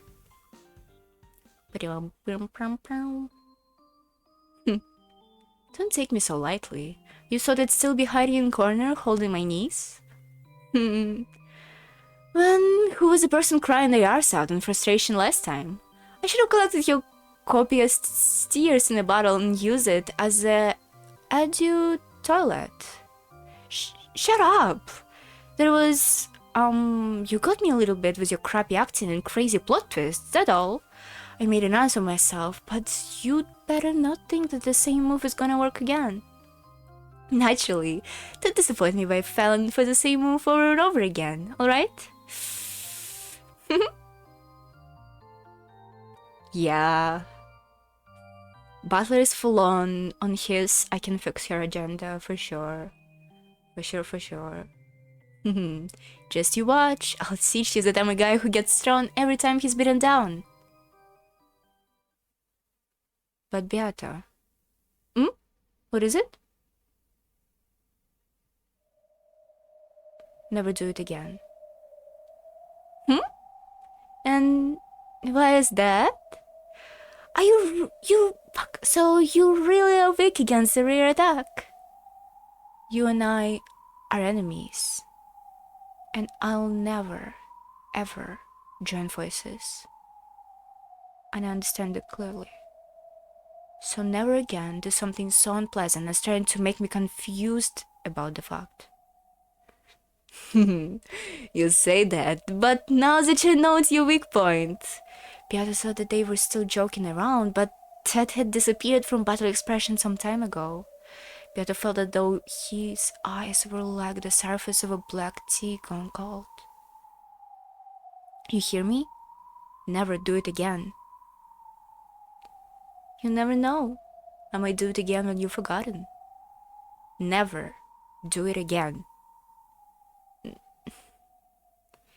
Pierced by his strong and forceful gaze, Beata held her tongue. She may have thought that Butler would surely be the one to break that silence with laughter. However, Butler's serious expression didn't change in the slightest. So, to break the silence, Beata had no choice but to start laughing herself. Okay, Beata is getting humified in the end. She's becoming a human being in the end, for sure. As things should be. You and I are worthy adversaries. No matter how favorable our relationship, we shall never cross that line, defining us as enemies. Oh my god.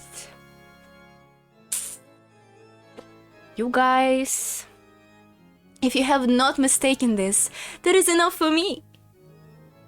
That's right. I almost forgot that you were my enemy just for a second. I won't slow such a disgraceful display again. I won't fall for your rear attack again. Ever. It seems that I am not the only one who cannot wait for the first game. I am pleased, Butler. Come, take your seat. Sure. Bring it on. Clever tricks aren't gonna work anymore. Stop acting so tough. You remain in a state of surrender for the last misery. You remain in a state of surrender for the last mystery of a previous game, the mystery of Nanji's murder. I'm still holding off for an answer for this one, but that doesn't mean I've lost heart. I will break your red truth in the Nine Witches. I guarantee it. A good disposition. You truly are a man like a phoenix. Like a phoenix. You don't betray my expectation. He is so Phoenix Wright coded. Holy shit. Will that let us rise the curtains in the fourth game? But before that, it seemed that we must welcome a new guest. A guest? I'm sure you must remember that mystery woman who appeared in the very end of the last game without an invitation and spoiled my performance. Her. She said that she wants to join our game, you see? I took the liberty of sending her an official invitation to join us. Renaud, call the guest. There is no need. I'm already here. The voice that answered Beato's call came from the darkness in the corner of the room. Butler turned around in surprise to discover that the mysterious woman was suddenly here. Goodness gracious, how rude! If you were here, the least I would have expected is a simple greeting. I don't make a habit of greeting people before punching them, but I will give one after a punch. And what will that be? Good night, have a nice dream. Entertaining, truly entertaining. Beata chuckled and clapped her hands. This dynamic is not that great so far. But that was only Beata, and nothing rose on Butler's face except an uncertain smile. Phew. So you're punch first, ask question later type, huh? Butler made eyes with the woman, shrugging his shoulders as he spoke, but the woman didn't answer, giving only a cold stare in return. You helped me last game when things were really coming down in the wire. I'm grateful. I don't need gratitude. The way you were acting was just flaccid. I only told you to get a clue. Yes, Butler's flaccid indeed. Yeah. Beata tried to laugh in agreement, but the woman wasn't listening. She did absolutely nothing except stare at Butler's with ice-cold eyes. Well, it looks like someone hates me. I'm just annoyed that you aren't fighting seriously. You say I'm not serious? You can't possibly mean that the mess you've gotten yourself into earlier was you being serious. What do you take me for? How long do you intend to go alone with this witch's farce? I'm fighting Beato in my own way. And yes, I am serious about it. Serious? Don't make me laugh. You keep on drinking tea and chatting with a witch for all eternity and call it fighting seriously? Keep the joke to just your hairstyle. I mean, sure, I wasn't used to this witch's game in the beginning, and I've had a ham of a rough time, I'll admit, but now I'm finally starting to see how to fight, and the knack of doing it. If the pathetic way I've been acting makes it look to you like I haven't been serious, you're mistaken. Am I? Of course I know you've gotten close in for some more before I can grab Beato by the collar. But no matter how long the distance is, it is finite. And with each passing game, I'm steadily closing the distance step by step. No matter how long it takes, I will close on that witch and I'll definitely checkmate her. Borrowing wild of your common phrases, it might even take me 1,000 years. But even so, eventually, I will definitely win. Why? Because I will never accept losing. I will never stand still and I'll keep closing it on her. So in other words, there is just one thing I can say for sure. I will definitely win against that witch someday. That's how it is. You sure are patient. Are you even trying to win? Even the finite can become infinite if it's treated the wrong way. You'll already become Achilles, unable to even outstrip a tortoise. Now I get it, so this is why I need it. At this rate, there is no way you could win against the endless witch even after 1 billion years. Who are you? It wouldn't kill for you to tell me your name.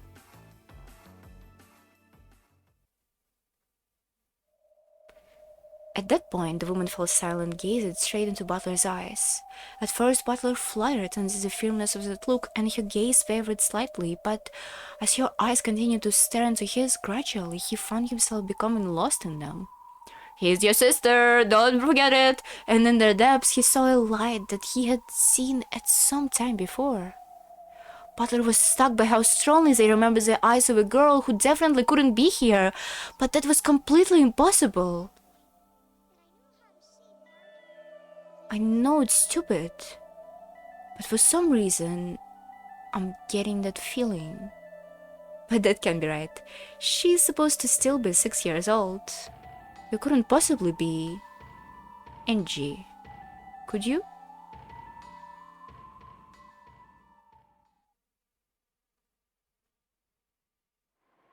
If I said yes, would you believe me? I'll put it another way. If I said, I'm on your side, so trust me, would you believe me?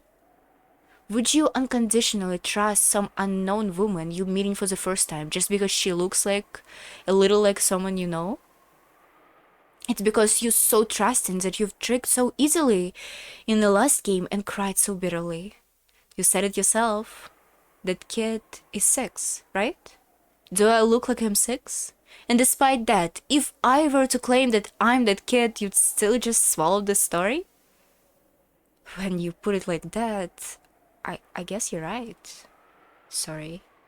Yeah, I am too trusting. The last game should have taught me that. Is this what you mean when you say I wasn't serious? Yes. You may think you're fighting against the witch, but all you're doing is making friends with her and having fun. You're just competing in a friendly game of chess. That may be a serious contest for you two, but looking at it from far away, I only see you two playing around like you're good friends protecting by the rules. That's harsh. But as long as you can't win this game, you won't be released from this place. That's why I came. To bring the game to its conclusion. You claim that you're closing in on a witch, but you're just a hamster running around in a wheel. Oh, those things run around and around in a wheel night after night? At a glance, you might think that running around in a wheel is endless. Endless witch, Beatrice. You are just like that wheel. And he is the only one running around this wheel forever, thinking he's fighting, but actually just making a fool of himself. This isn't a game. This is nothing more than a cage to keep him imprisoned for all eternity. You would liken my infinity to a mere wheel that the mouse plays in? Interesting. Interesting. Something that's infinite in a certain dimension tends to not be infinite in a higher one. A major sponge may have infinite surface area, but that only applies in a world of less than 3 dimensions. In the 3-dimensional world of reality, it has 0 mass. Not only it is not infinite, it can't even exist. What an assertive woman! It seems you're worthy of calling yourself my enemy. Who are you? I'm your ally, an enemy of the witches. Of course you don't have to believe it.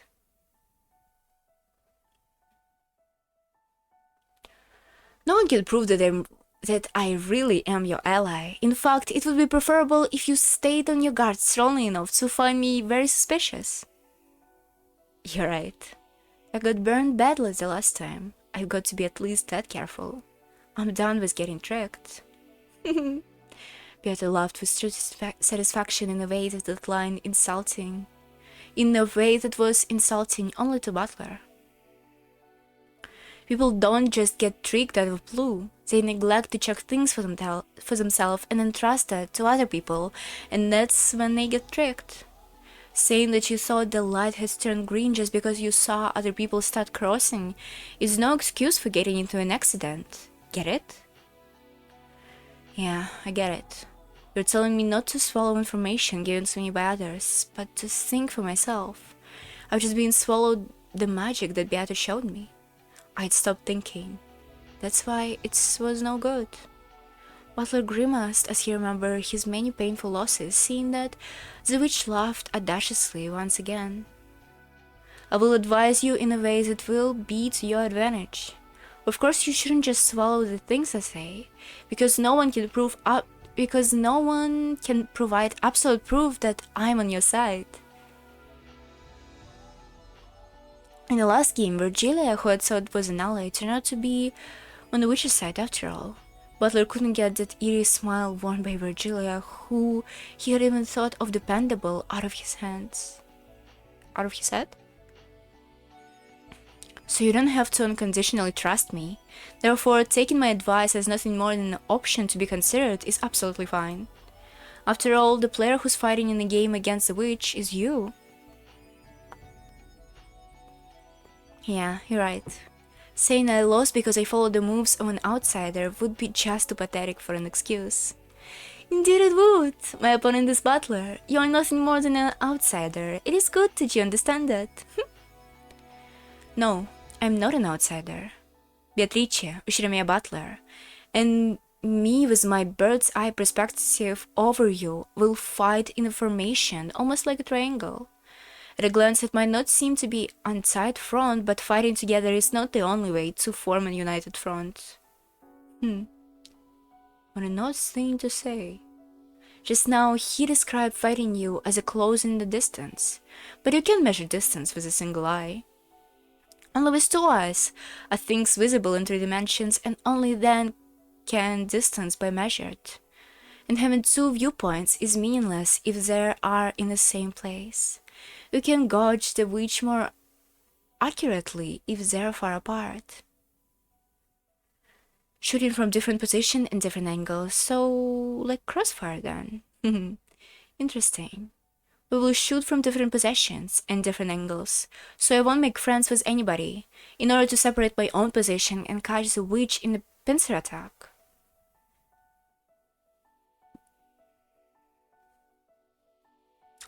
Are you sure about this, Butler? This woman may actually be an ambush I set up, you know? She might be just saying something plausible to gain your trust, you know? Maybe. She's been saying that over and over again herself. So of course I can't blindly accept your advice. But I think for myself and decide whether it's worthy of being trusted or not.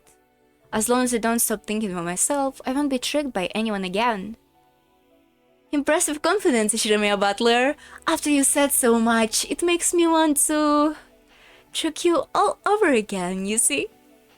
And I want to see what kind of face you'll make when you realize that you've been tricked yet again. I like it.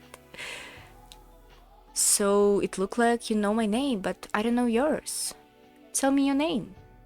For a while, the woman remained silent without the slightest change in her expression. She looked as though she couldn't decide whether to say her name or not, or possibly as though she was deciding what to call herself on the spot. Gretel. Oh, okay, as you said, honey. What? Did I miss Gretel? Oh, he misheard it. Girdle? You were one? That's my name, dumbass. Call me Gretel. Then, should I call myself Hansel? Ooh. Just kidding. I'm Ishiramiya Butler. Just call me Butler. Nice to meet you. I hate handshakes. Don't take it personally. Yeah, you're right, sorry. I mean, it isn't a sure thing that you're on my side. And you only just told me to keep my guard up, too. Butler drew back the right hand he had stuck out. His bitter smile disappeared and was replaced with a strong expression of resolve for the next game, now in its force irritation. Butler, think deeply about why you must win against the witch. You can't stop with something abstract like she annoys me, so she's going down. Have a deep conviction that you'll definitely defeat the witch and escape from the world, because there's definitely someone waiting you to come back, for her sake as well. Maybe she had something in her mind. Gretel clenched a fist in front of her chest and hung her head in silence, at a loss for words for a short while. Piotr spoke up in a forceful voice, shattering that silence. Good, that should be enough introduction for Gretel or whoever. Come, try to remember what happened on October 1st. The curtain opens on the first game. The unison with her voice, the clock, which had been turned back to October 4th, 1986, started to move as though blown by suddenly raging storm.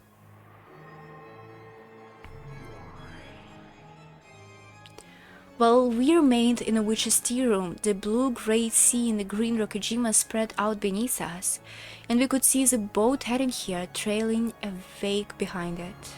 The sky was already cloudy, and it seemed that the barrel of a typhoon would soon shut the island away.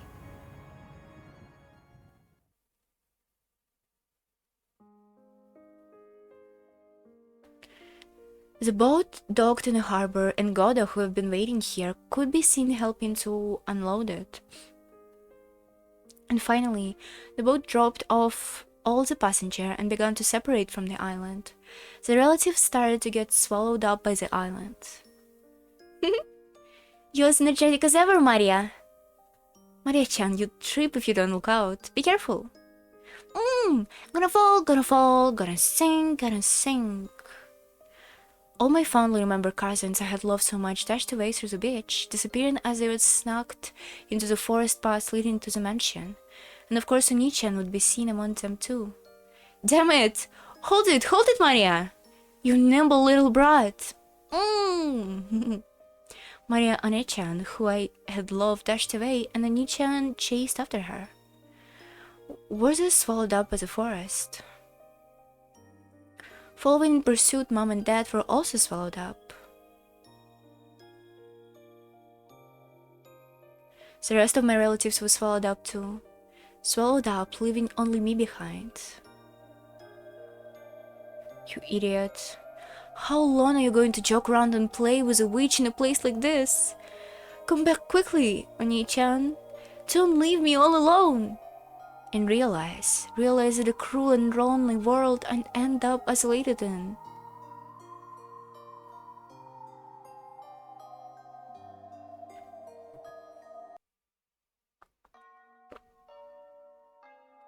Ancient Maria, St. Lucia Academy after 1986. What the fuck?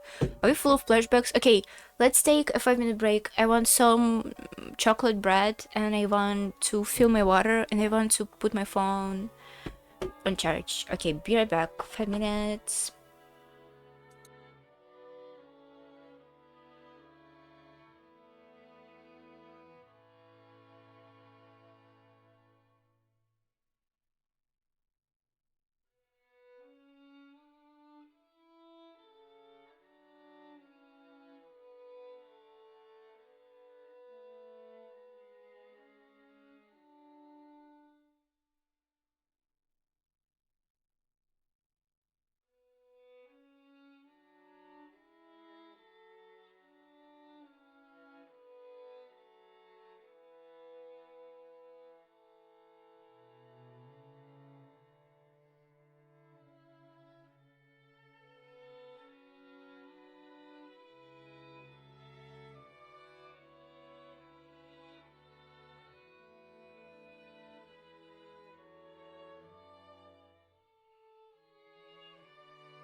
Oops. Hello?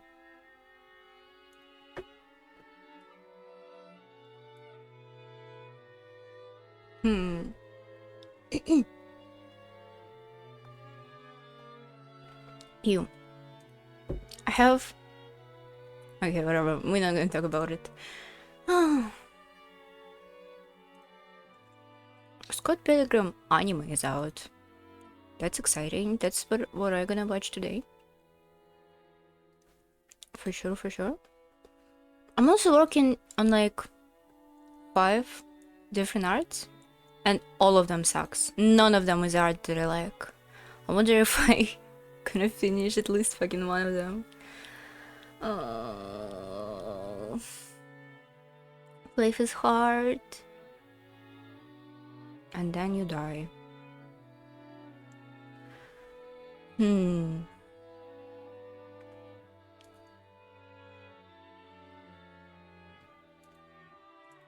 Just a second.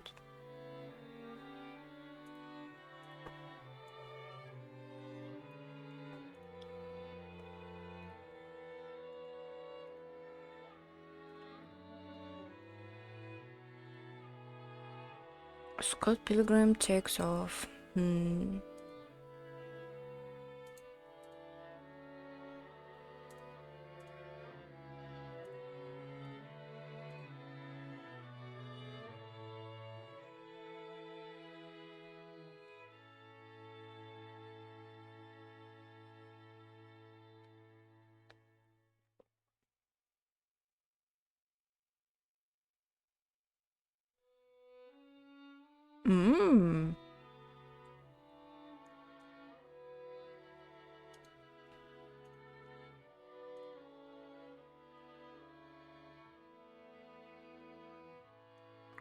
Hololive Fomoko Karaoke.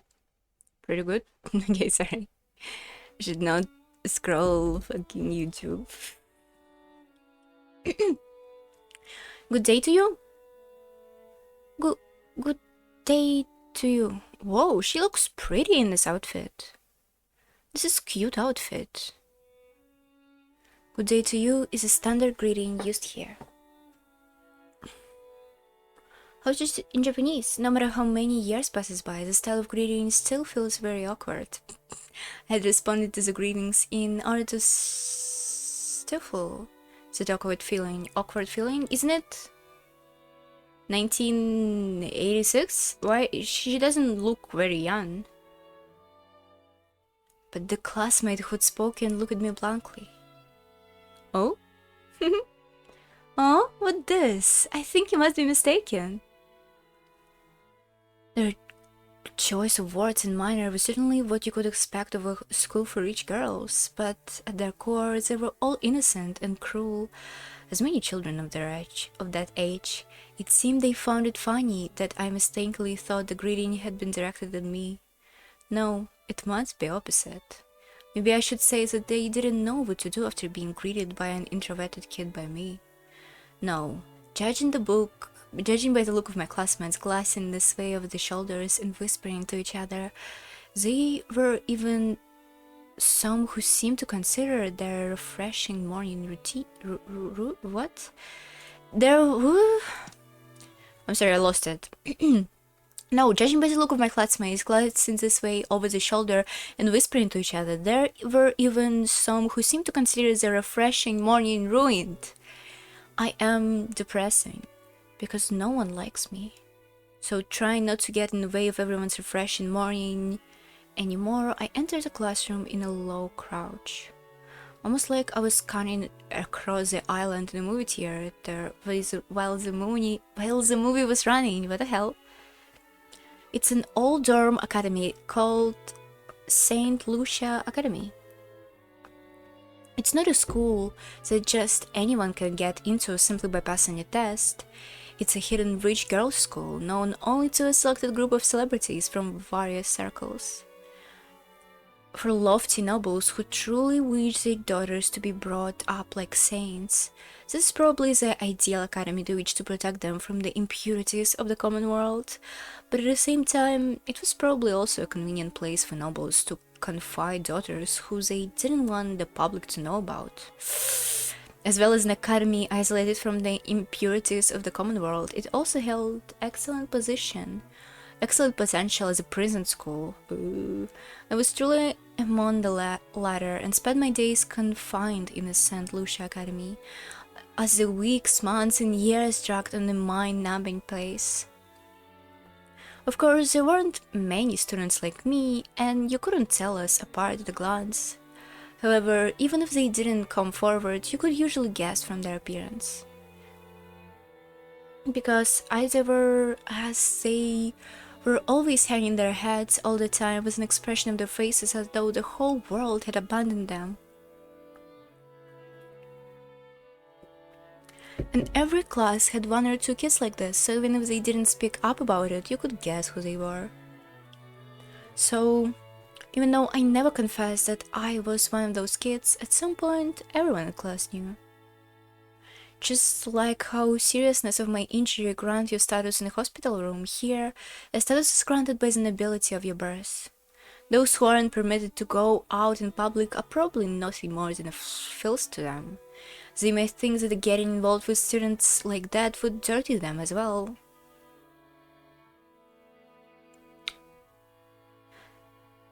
That's kind of hot. Wherever such rumors spreading up about a particular student, those fastidious girls would about face and grow cold and distant, chasing the students out of all possible social groups. To study in an all-girl closed school. Oh.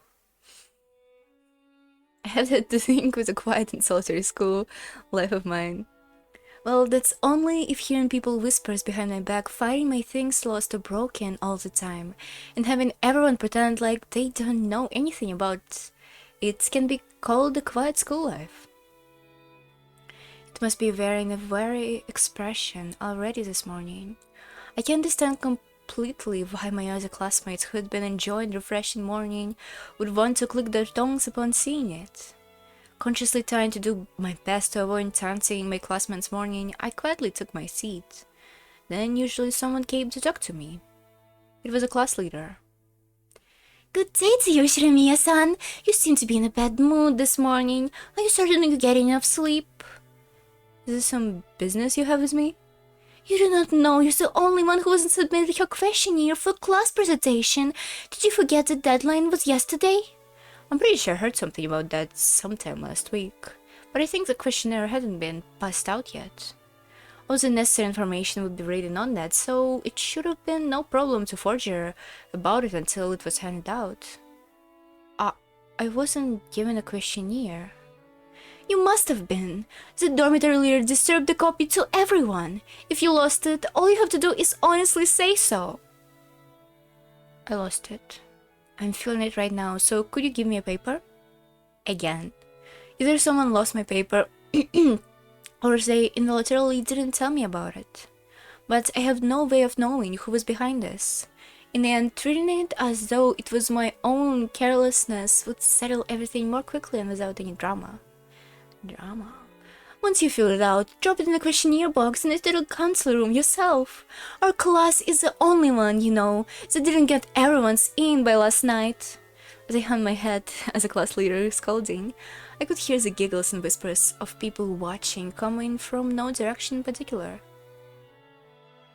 Shiremiya-san did it again, because she never concentrates. She is unsuitable for the school. She had neither class nor manners. Sorry girls, but I've dealt with much more worse when it comes to unfair personal attacks. I froze my heart and let those arrows of ridicule pass by as I quickly filled out the questionnaire.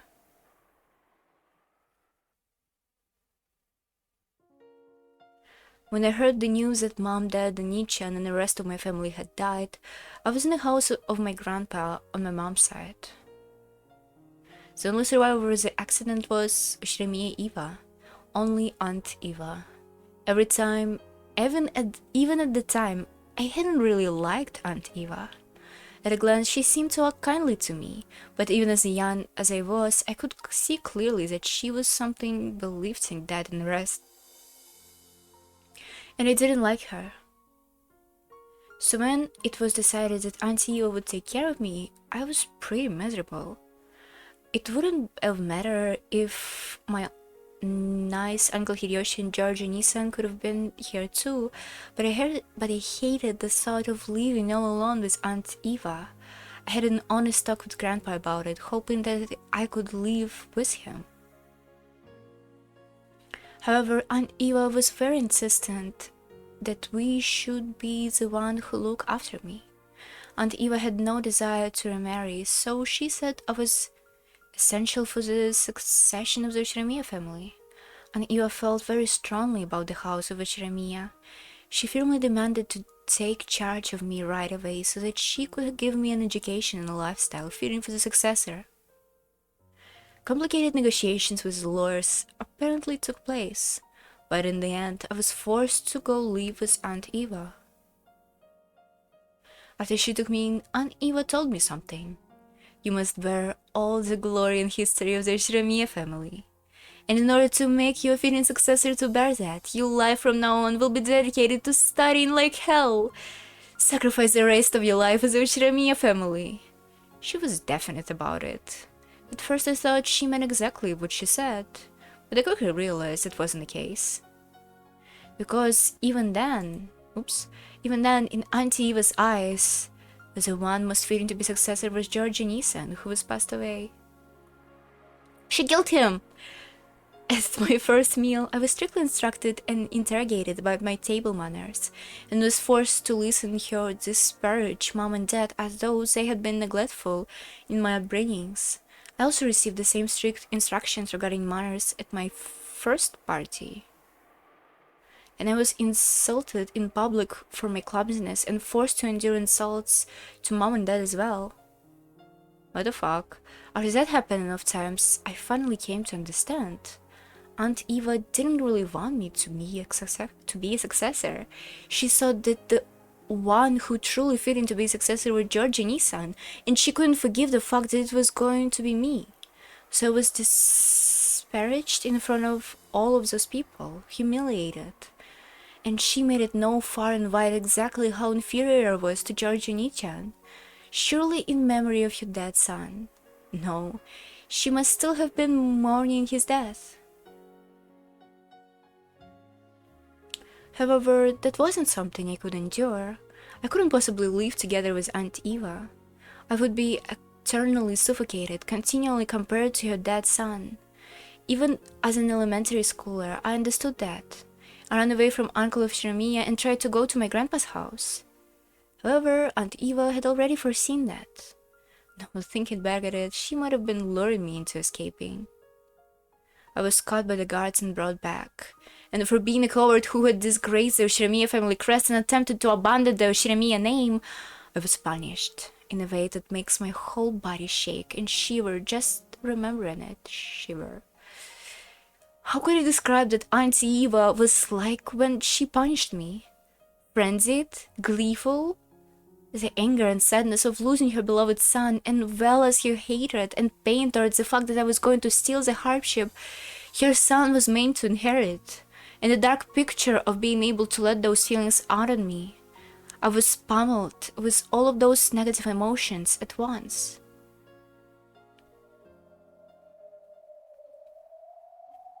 When all of my free time and freedom was taken away, and I was part underground the clock surveillance.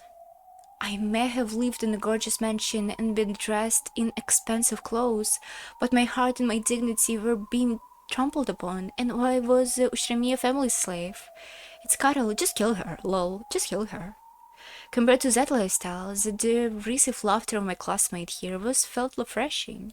It was no match for my heart.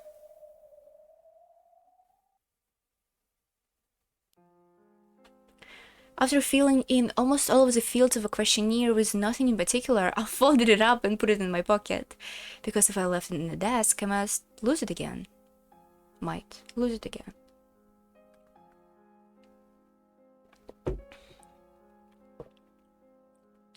Sorry, loud gulping.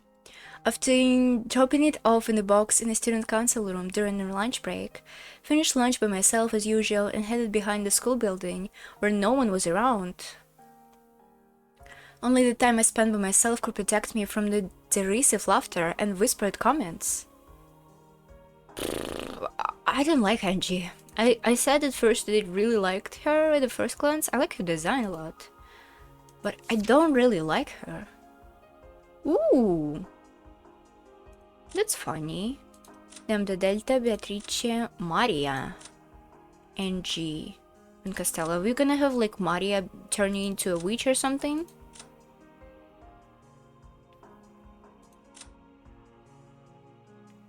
Oh, this is new text. The endless witch who will live for the next 1,000 years. Or the witch hunter to slay all witches. Ooh, witch hunter. Without understanding witches, one will never slay the witch. After understanding witches, still never will one slay the witch. She understands witches and denies them. This contradictory power alone gives her a blade to slay witches. Okay. A little mage. Yeah, I've read this before. Okay, so something gonna happen for sure with Maria. This time. Oh, I was talking about how Angie is super boring. I didn't always wasting time on talking about her background. I mean, she could be a good character.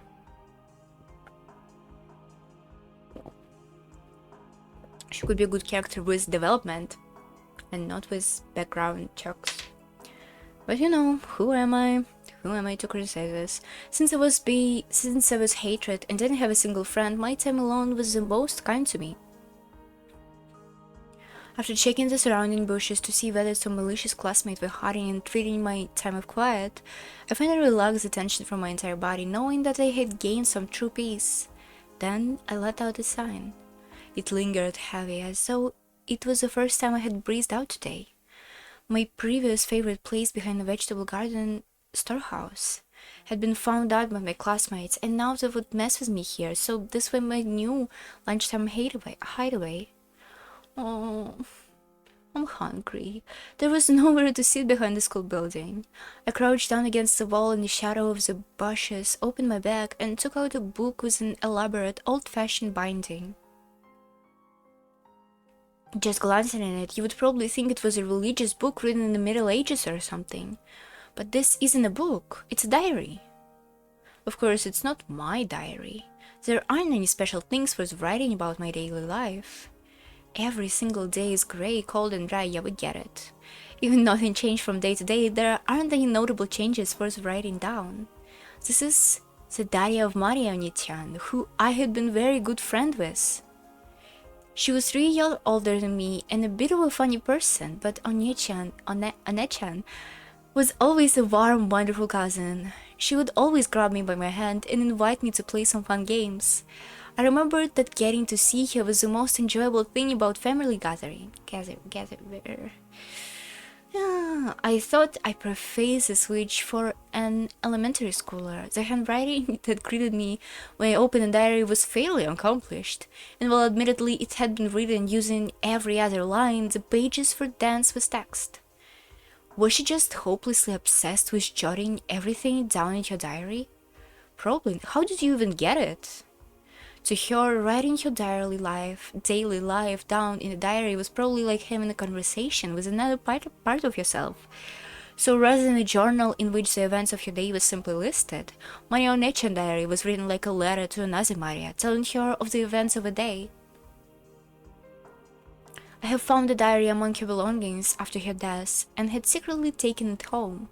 At first I had felt that reading someone else's diary might be boorish, and had been satisfied to just keep it by my side, but I was unable to resist turning over a page or two, and slowly but surely I find myself reading through it. And now she had become my only friend. I gently opened the page with a bookmark. Sorry to keep you waiting, Maria Onye-chan. Could you tell me more about your life?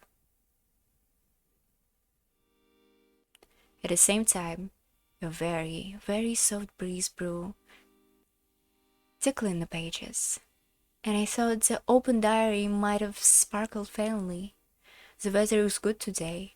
Marionette-chan loves wonderful rays of sunlight, so I'm sure she's in a good mood. So the open diary. No, in the world of a diary. Marionette-chan, showed yourself. Oh. Oh. It's like tulpa. Okay. She had been 9, I believe, when she died. What the fuck? So her appearance is already younger than mine. Me and my imaginary friend. Oh, so sweet. Totally not psychotic.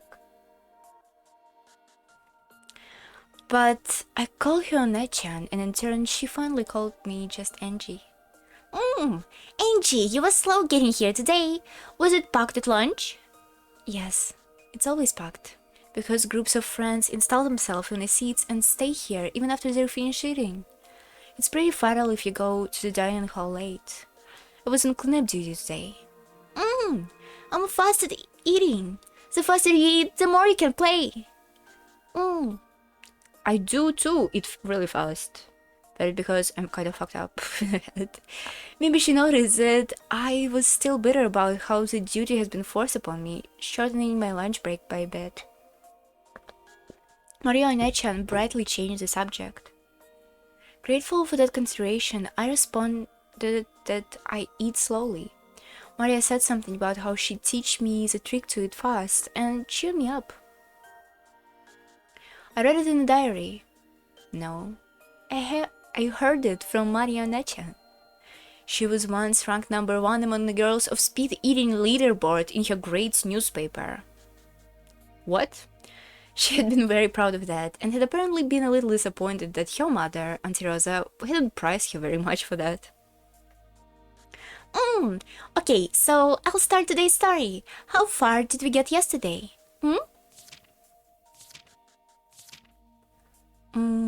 This far. Up to when you go to Sakutaro as a present. You promised that you would tell me about Sakutaro. Talk about Sakutaro. Sakutaro is a really cute stuffed animal. I'm sure you like him too, Angie. Yes, tell me about it. The lunchtime I spent listening to the stories as the only times I can feel relaxed at school. I'll talk. So about Sakutaro, watching Marionette-chan, who's always in a good mood, makes my heart feel warm as well. As I listened to her tale, I began to get absorbed into her world.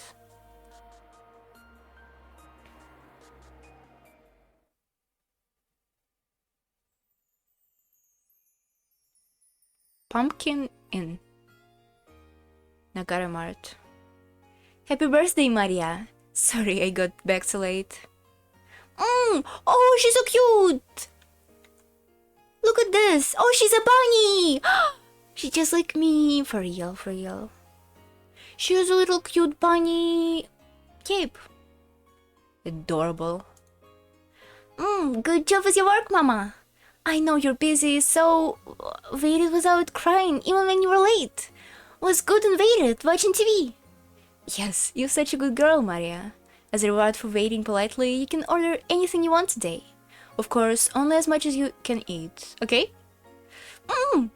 Ooh, new Sprite. Can I change my corn soup to onion gratin soup today? Ew, corn soup. Yes, you can. It's 200 yen more, but I can even change it to prosciutto pizza? Prosciutto pizza? Yes, you can. If you really can eat it. But what the hey? It's your birthday after all. I have to reward you for being a good girl and waiting so patiently. Then can I have enchilada cheesecake for dessert? What the fuck is enchilada cheesecake? And the chief choice fruit salad and kids french fries. Want to have a melon soda too? I'm a good girl. I'm a good girl. Praised by Mama. We're getting a little too excited. If you don't quiet down a bit, you'll disturb the other customers. When Rosa gently admonished her, Maria stuck her tongue out and eased up a little. But it seemed that she was having a hard time repeating her excitement at being able to eat out with her mother again with such a long time. Today was Maria's birthday. Rosa always spent Maria's birthday at a wonderful restaurant. When Maria had still been in kindergarten, they had something invited over kids from the neighborhood over... What? When Maria had still been in kindergarten, they had sometimes invited other kids from the neighborhood over and had a party at home. Rosa would make a wonderful cake, the homemade sweets, and decorate the house herself, taking in a huge celebration. But after they moved and Maria no longer had any friends in the neighborhood, Rosa had started splurging in expensive restaurant instead. However, today, they were instead in a normal family restaurant. It was also a little late in the day for a kid like Maria to eat here, even with a parent. Rosa had actually gotten a reservation in a fantastical place that Maria would absolutely have loved. Of course, she had also prepared a wonderful cake with Maria's name written on it. But Rosa just hadn't been able to finish up her work and had been forced to cancel. Since that had turned into a local family restaurant, Rosa felt a little in debt to Maria. So she was prepared to spoil Maria a bit and let her have whatever she wanted tonight. I thought you weren't a very big eater, Marionette-chan. Are you sure you're going to be okay asking for this much? I can eat very much, but I like it when you're a lot lined up. This is so schizo. You know, when you have a birthday cake, it's all of the multicolored with red and blue and green and yellow, and it makes you really happy. You're right. When a birthday table is colorful, does it make you feel happy, doesn't it? Birthday at my place were no much for you, Marionette-chan, but I remember the cake we brought at the cake shop in front of the station were always gorgeous. Angie thought back on her own birthday nostalgically. Even though Dad was busy, he sometimes came home just to show up at my birthday party and went right back to his company. I said it at the time, but now I understand how important I was to Dad. Of course, Mom also took very good care of me. In particular, she always had a really good sense in birthday presents, and sometimes arranged for them several months in advance. Even though we always sent an invitation to Butler Nichan, he didn't get along with Dad or something, so he didn't always come. So when he did come, I was really happy. The birthday party, it is when the whole 4-person family was together, made for fond memories that I will never forget. Your birthday look like a lot of fun too. Butler and Uncle Rudolph are life of a party. Noisy and laughing. Butler covered in soda, haha. Such a fake laugh. Marionette peeked into my happy memory. It's kind of embarrassing looking at myself, sitting quietly here, wearing the origami helmet that Dad made me as a party trick. Origami helmets are the best! What the fuck are you talking about? In my head as a paper gun that Butler Nichan had folded for me, and Mom was taking a commemorative photo. It was the happiest moment in my life. But your birthday is just as good, Marionette-chan. So get him today, okay? Sakutara. Was really looking forward to it. Was so excited the whole time, wondering when Mama would show me the wrapped presents in the side of her bag. Sakutara is the name of a stuffed animal that Marionette-chan was to receive as a present today.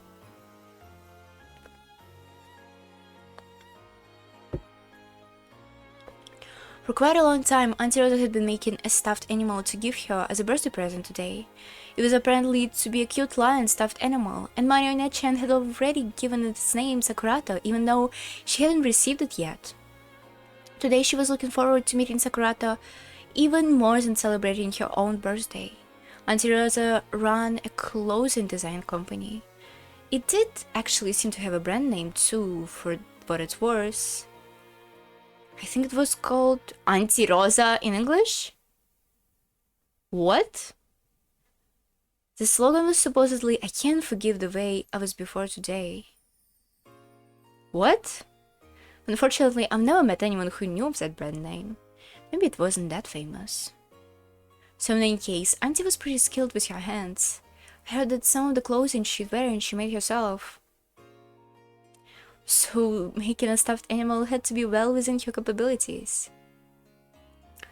A handmade stuffed animal. That sounds kind of wonderful. By the way, why did you call it Sakutaro? Actually wanted to call it Sakura, but it's a male land, so I told to give it a boy's name. So I added boy like Taro and call him Sakutaro. And I forget when the U and the end went away. Why Sakura? Main character in the anime on TV. Whoa. There was apparently a popular anime, the whole main character was girl called Sakura. I wonder, the fact that she'd simply borrowed the name of a character like she was, how should I say it, as innocent and cute as you expect from her age. Mama! Still no Sakutaro? Want to let Sakutaro enjoy my birthday too? Presents are always convenient, remember? If you open it now, it'll dirty. Hold on until the meal is over. Then I'll finish eating quickly. As soon as she proclaimed that, she started tearing into her meal. And Teresa scolded her, telling her not to make a scene. It seemed that she had seen it coming immediately. I had been thinking that if I were as straightforward as Marionette-chan, that would probably be exactly what I would do as well. So I brought a kind of warm smile to my face when my expectation wasn't betrayed.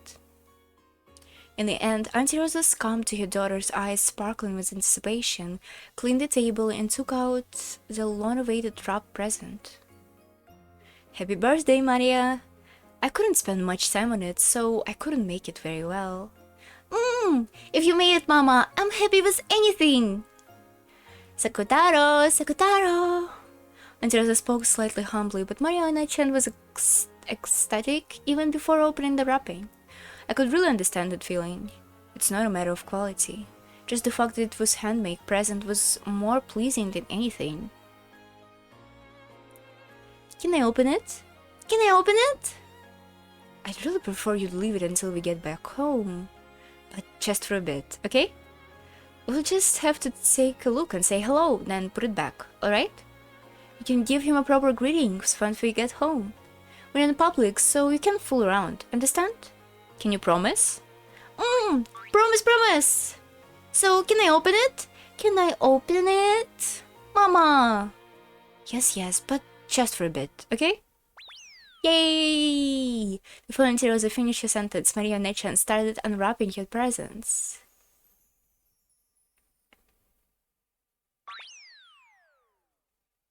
That's cute.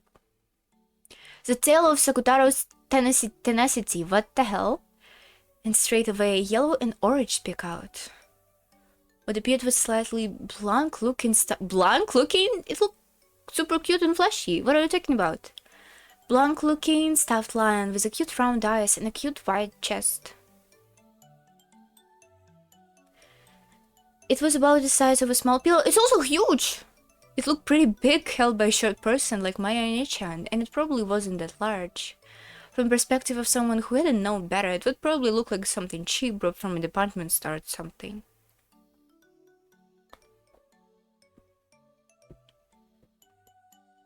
But to Marionette-chan, it was her mother's handmade stuffed animal, and only one of its kind in the world, and irreplaceable.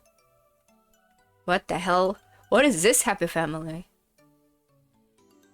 She looks so cute! Look at Maria's haircut, it looks nice. Oh, it's literally...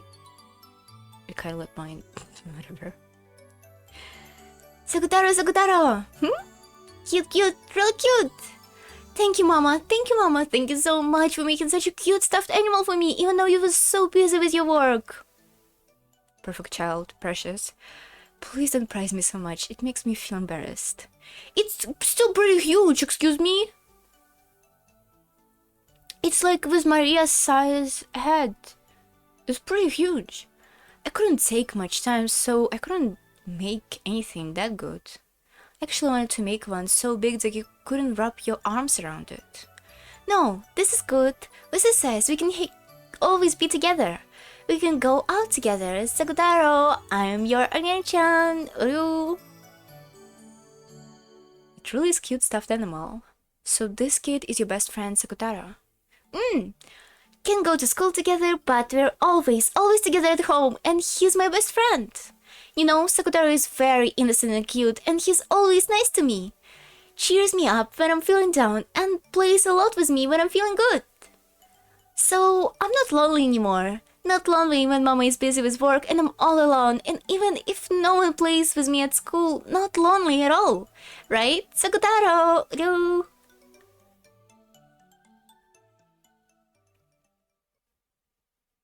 At school, Mayone-chan was in similar circumstances to me. Compared to the other kids in her class, Mayone-chan's tempo was always a bit too slow. Her impressionability and the way of thinking about things were a little peculiar, and she was a little too idiosyncratic to blend in with them. Her grades were low as well, and yet she was talkative when it came to her specialist field of the occult, which led to her being treated like a weirdo by anyone else in class. If she touched you, you'll be cursed, stuff like that. Everyone in the class acted like she was gross, made fun of her, and avoided her it seems. Boys who bumped to Marionette-chan would start wiping that part of them off against the other boys, as if they've gotten something done to them. Ooh, classic. They would pick up her stuff between pitched fingers, like it was something filthy, and chase the other boys around with it. As for the girls, they appeared to find even speaking to her unpleasant.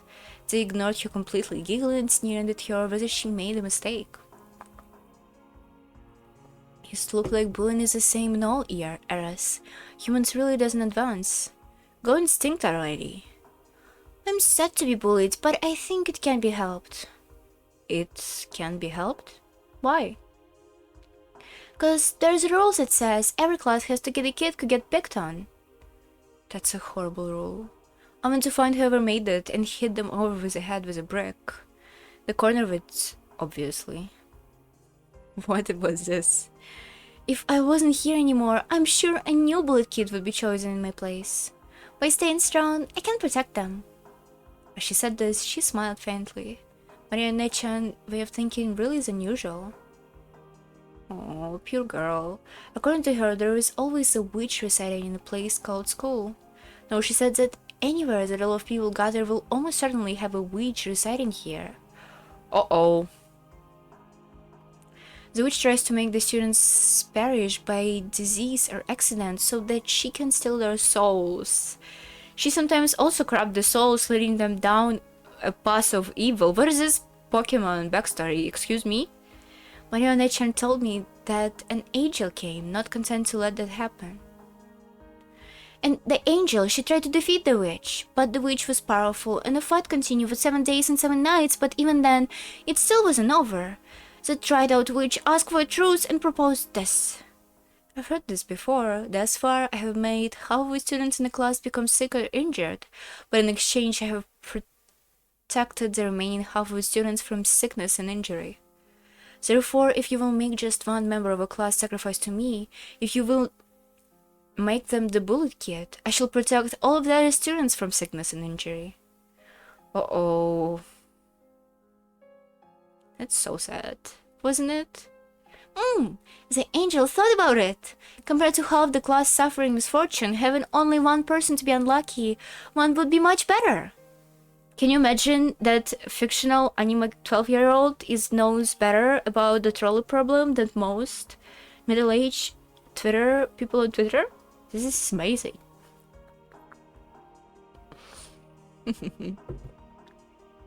Plus, the witch was saying that she would protect the safety of all other students using her powerful magic. If there are 40 students in class, the 20 victims are shrunk down to 1, then 19 people are saved. A truly logical proposal.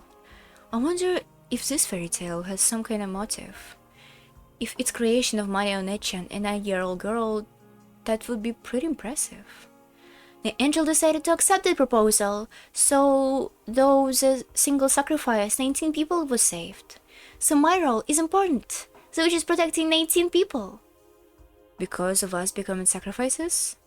Well, I don't remember ever being thanked by those 19 people. Marionette-chan thinking is too compassionate. Fuck. Marionette-chan's thinking is too compassionate. The miserableness of our situation is very similar, and yet there's a difference in our inner peace just because of a small difference in our way of thinking. So then, aren't you sad, Marionette-chan? Not sad at all. Cause I'll be together with Sakutaro from now on, right? Sakutaro?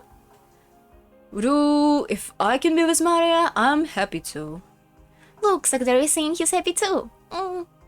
Marionette-chan held up the Sakutaro stuffed animal, playing both sides of the conversation herself. She's literally me.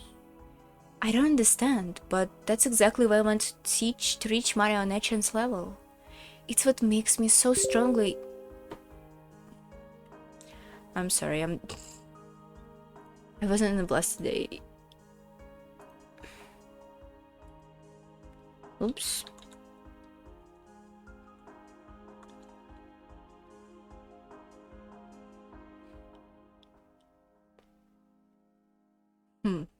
That's it? No more messages?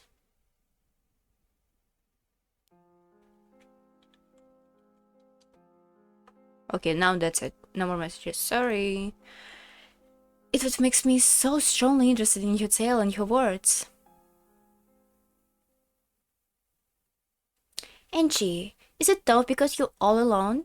Ooh, new expression. It is tough. But just like the time I can be with you like this is different. Because I'm not all alone.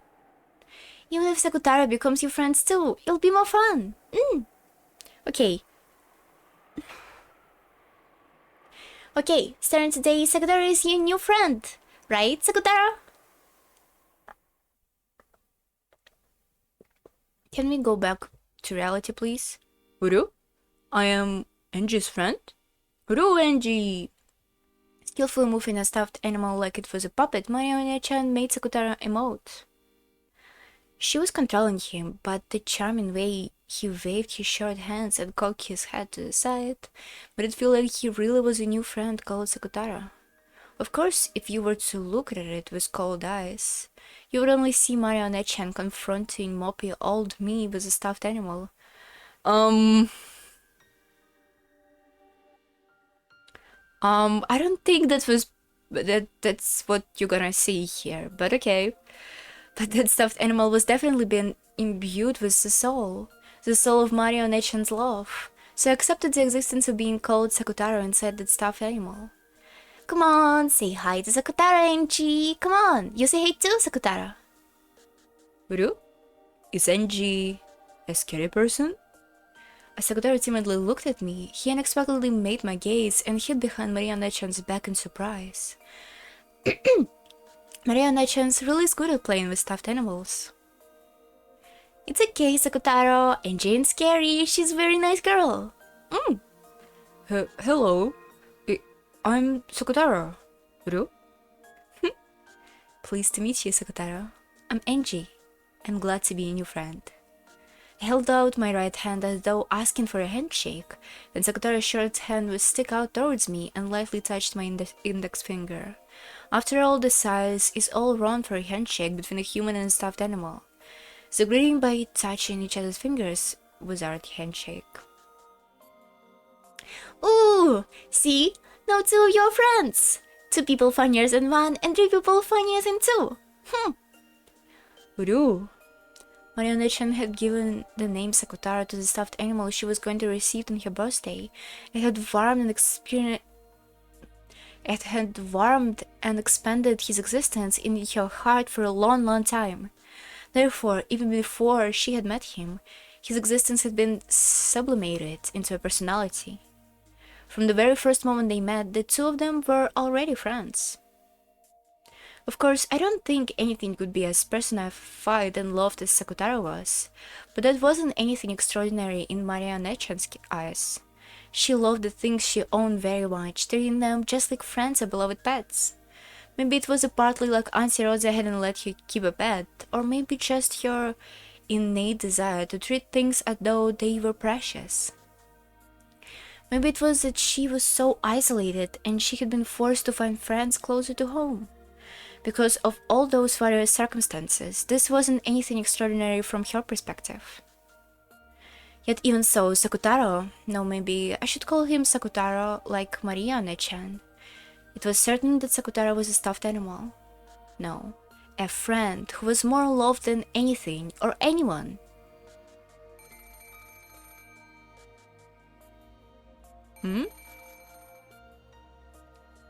Hello, it's Mama. You're in a good mood. Do you have a friend over? Playing with Sakutaro. Listen what he said. It was already past 9 at night. Rosa had asked out of surprise, and she wasn't the appropriate time for a friend to be over. But when she thought about it, Maria didn't have any friends who would come over to play, did she? Even though to think that she would have so much fun playing with a stuffed animal. Rosa was very pleased that Maria had liked her birthday present so much. I'm sorry. Mama just can't get her work finished.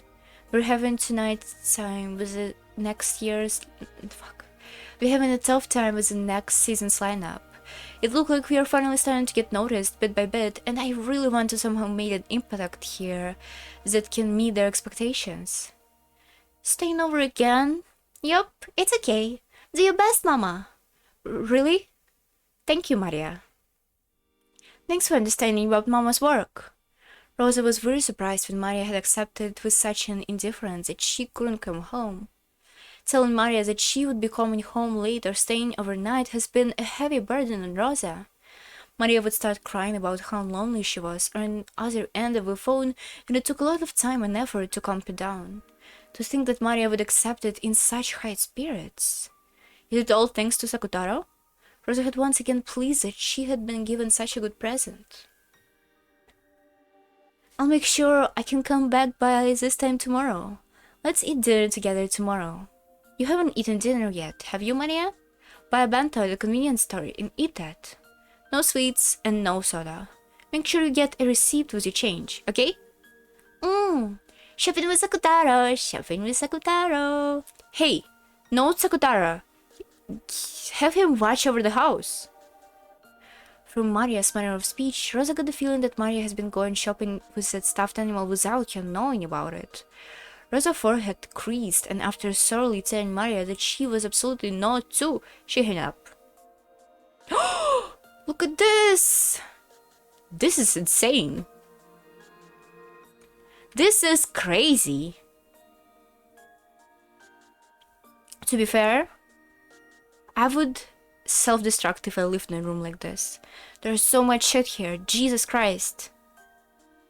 I really hate having stuff around that I do not use and it's like decorative. That's why I don't like figurines and shit. That could not be my room. Even though I have one single stuffed animal in my room sleeping with me, but I usually use it as a little holder for my tablet when I watch movies in my bed. It's also a bunny! Wow! Who would have thought it was a bunny? It's a bunny that I have for a really, really long time. Maybe since I was like 5? No. Probably even earlier. Maybe since I was like 2. My mom brought it to me. It's awesome. It's really cute. It's really cute. It's really cute. Yeah, this is crazy. Even though Maria-chan has bunnies too! And cute pigs! Okay, this pig is really cute. Is the top one?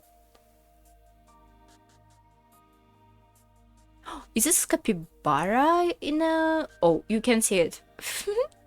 You can see the penguin and capybara. Hold on.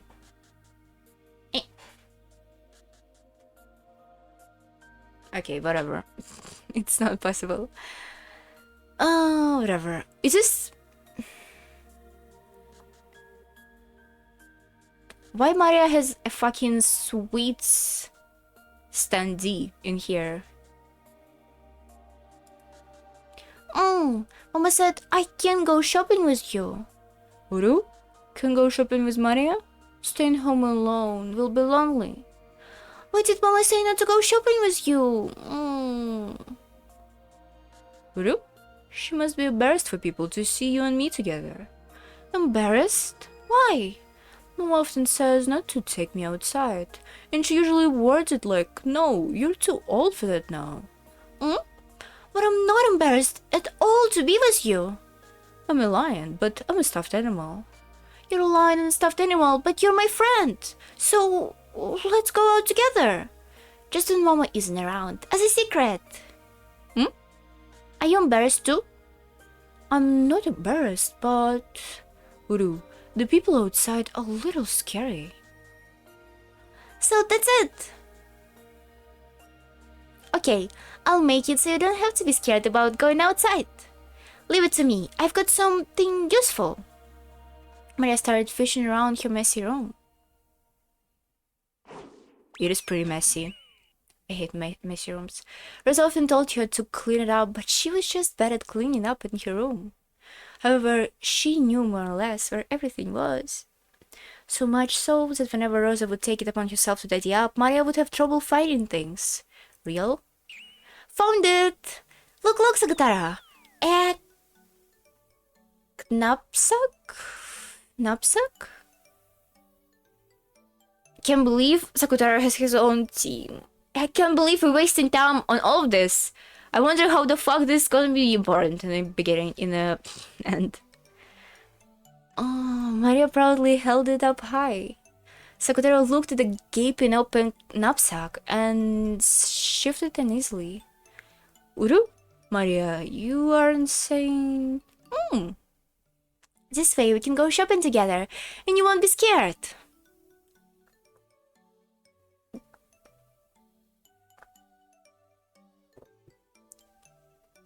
Umineko filler episode. Maria held Sakutara up and started stuffing him into the knapsack. At first she tried to stick him head first, but then he'd be upside down and suffocate. So she pulled him out and tried pushing him in again feet first. Uru? It's tight and cramped and dark. Uru? See, it's alright. If you stick your head out, it isn't cramped and it isn't dark, so it won't be scary. And it's a good view. Uru, you're right. Will it be okay for me to go shopping with you now? Yup, it's okay now. What should we do for dinner tonight? Come on, let's go out, Sakutara. Look at you having fun, Mariana-chan. Yup, it's really fun. Even things that would be lonely and boring alone all become fun with Sakutara. Any human friend would have to go home when it gets late. But Sakutara doesn't go home, so he can be with me all the time. So normal. He'll watch TV with me, be together even in the futon, and even hold my hand on scary nights and thunder. He'll even chase away the monsters in the closet and under the bed. Sakutara is reliable. Uru? I'm a lion, so there is any monster that scare Maria. I show you my courage and chase them away. Uru? Roar? Roar. They were so close that it made me a little envious. I'm supposedly older than Maria One-chan, but I can call her nothing else. Even now she stands about me like an older sister, and I am yet to reach her level. If only I had a friend close by like Sakutara. But both me and Sakutara are friends close by. We're always right by your side.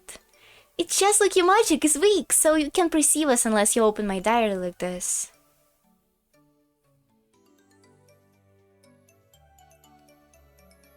Kinda schizo, okay. Perceive. You know some pretty difficult words, Mariana-chan.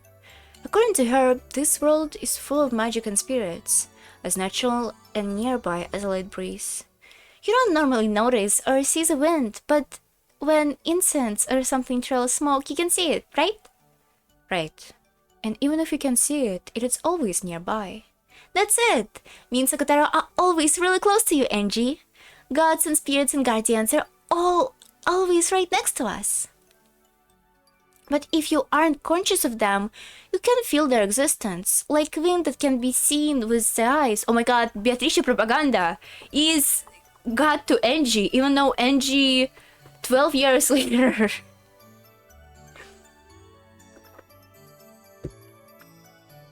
But if you aren't conscious of them, you can feel their existence like wind that can be seen with eyes. But they are certainly near us, and if the smoke's cold magic draws trails, anyone can see them. I had thought that I only met Maria-chan when I opened this diary, but from what she said, she was always with me and I could meet her at any time if I truly desired to.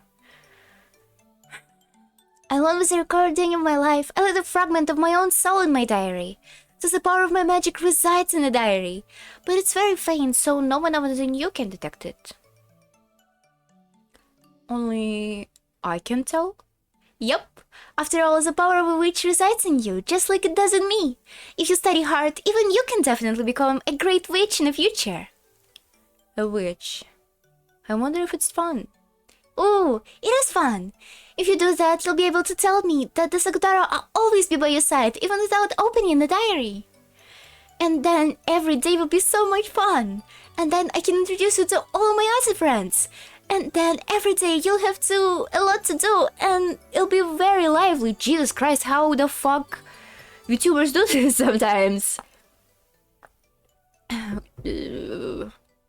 losing my mind. That might be fun. I do have a grimoire you left behind, Mariona-chan. I'll try reading it seriously sometime soon. And then I won't be all alone anymore. Will I? Ru. Mariona-chan and Sakutaro said that at the time, happy that they had developed an interest in the world of witches. Beatrice propaganda. Nobody immune, guys. Nobody immune. Cage.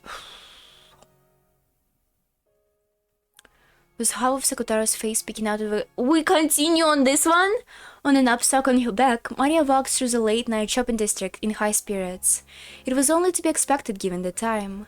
Everyone in the shopping district was either a shop owner lowering the shutters on their shop, or an employee rushing or staggering back home. Amidst all that, Maria is the best of moods, as though she was hiking, probably stood out a great deal. The occasionally passing employees glanced backwards over the shoulders at her with the eyes of someone seeing something out of place. Sorry. I felt slightly giggled as the cute stuffed animal poking its head out of a knapsack. The supermarket had been closed for a while by this time. However, the recently popular convenience stores stayed open until late into the night. It was very convenient for Maria, whose mother's return was often later still. Maria took the knapsack off her back and, hugging it close to her chest, she handed it over to her sweet buns corner. She pointed to each of the sweet buns she had eaten before, explaining to Sakutaro that this was one delicious, and this one was pretty good too. Sakutaro seemed to be enjoying it a lot. I'm going to have a 3-flavor bun.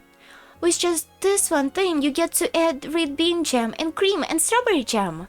But sometimes it's green pea jam or white bean jam.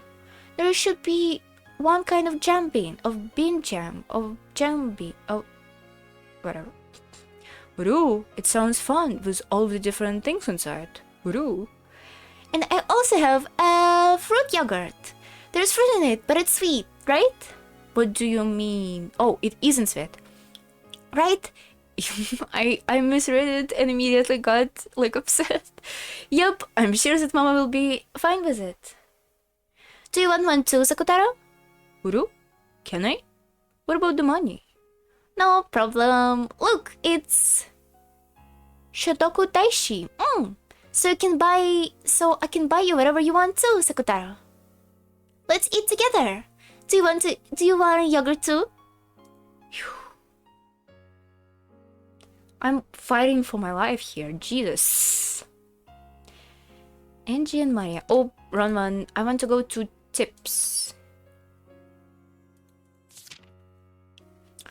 Oh, Glico Caramels is a Japanese confectionery company. Glico, also famous for producing Pocky, began its business in 1922 with a box of Glico Caramels, which featured art of running man triumphantly smiling with his arms raised. The marketing was... A single caramel gives you energy to run 300 meters. The Glico Running Man became an iconic trademark and mascot that the company still uses today. Let's Google it.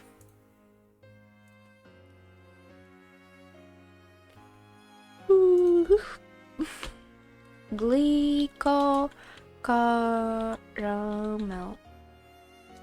I did not spell it right.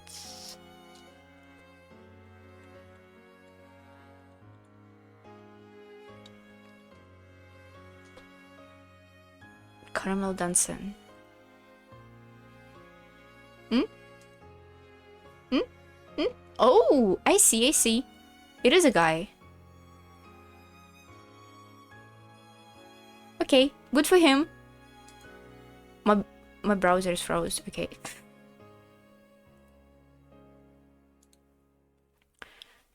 Shotoku Taishi. Shotoku Taishi or Prize Shotoku 574622 is an extremely culturally influential Japanese ragan depicted in the old 5,000 yen and 10,000 yen Japanese banknotes issued from 1958 to 1986. This name was used to refer to those notes informally. In modern Japan, 10,000 yen notes are sometimes referred to as yukichi after Fukazawa Yukichi, the figure on the new 10,000 yen banknote that, okay, she just has a lot of money.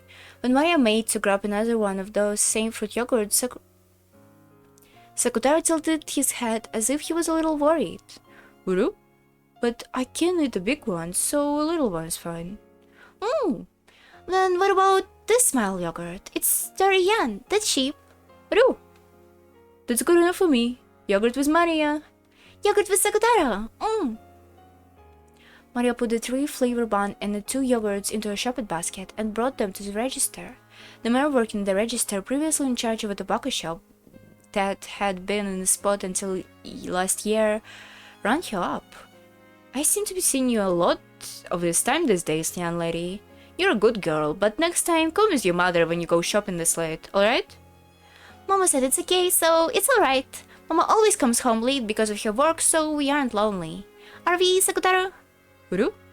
Really? That sounds tough. Here you go, I'll throw in free soda. The man working in the store took a can of leftover soda or something from behind the register and packed it into the bag with everything else. That's nice. That's nice of him, free soda. Thank you, mister. Isn't it great, Sakutaro? Uru? Since she had been told not to buy soda, she couldn't have it back home. So she decided to drink it on her way and not bring the empty can back home. With a plastic bag with a sweets bun and hanging from her elbow, and hanging the knapsack with Sakutaro in it with the same arm, the 2 of them walked home drinking the soda. Yuzu and chili pepper soda tastes really weird. You wanna try it too, Sakutaro? Yuru? Yuru. Wow! That was mean, Maria. Nasty. I'm sure it is. Of course, it's not like she could actually make a stuffed animal drink soda, but she just put a can into Sakura's mouth and pretended to tilt it. But it was great fun for Maria to share the taste of this weird drink that she had gotten for free with Sakutaro. There was a huge moon in the sky. At times, that moon had been clouded by tears when Rosa stayed over at work, and Maria had thrown a tantrum and begun scolded and being scolded by her mother.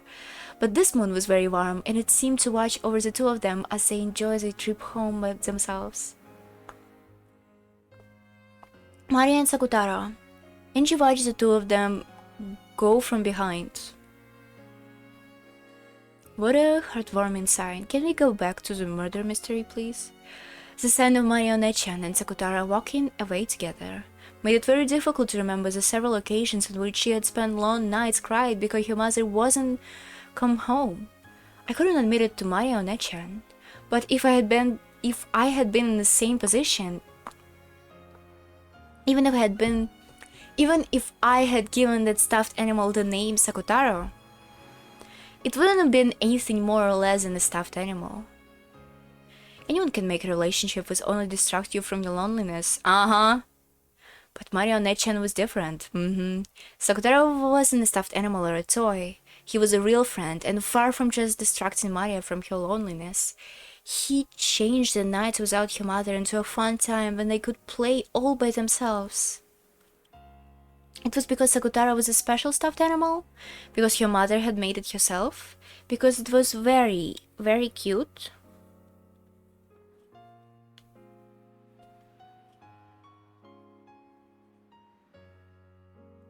Sorry. Probably not. If there is a secret here, it doesn't lie within Sakutaro. I think it probably lies within Maria-chan.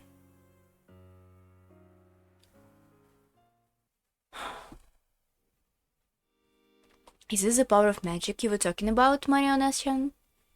Oh! Hold on, I need to check something super quick.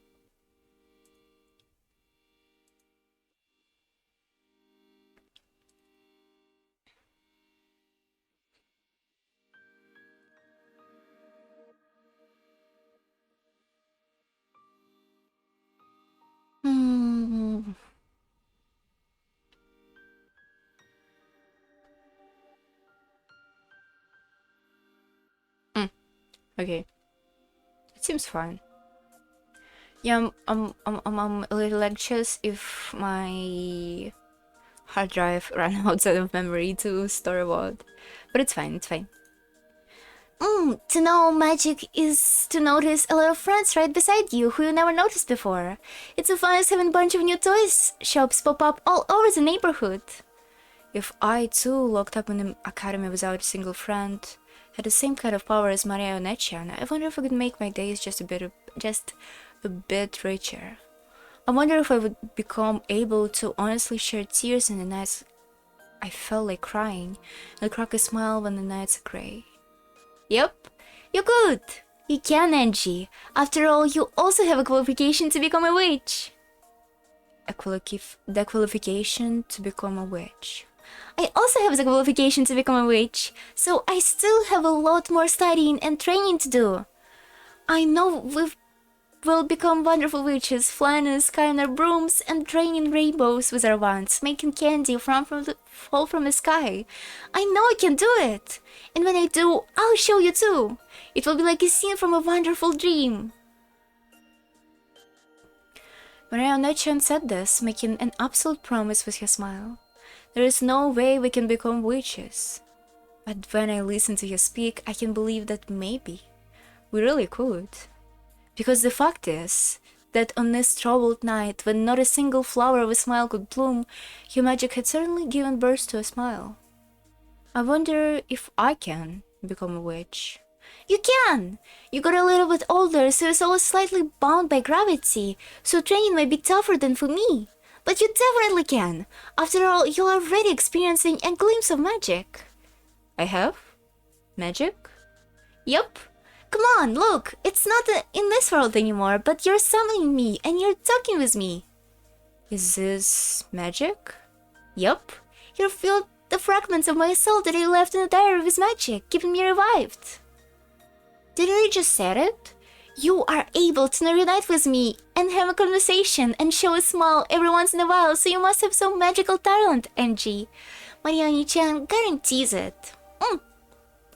You told me just now, Nechan, that you're actually nearby all the time, even though I've been thinking that I can only see you when I open the diary. If you had more of a power of magic, I could see that, and just like now, I could have a conversation with you. Anytime? Yep, we can talk anytime. Is it for vocal wording? Yep, we can talk anytime. I'm always by your side to say good morning, and I'm even here during classes. Let's talk together during boring classes to take your mind off things. I can also be someone to talk during meals, so let's always be together like this during lunch break.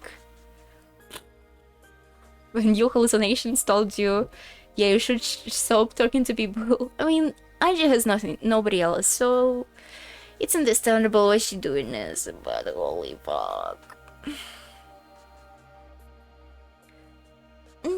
I need a little stretch. A second.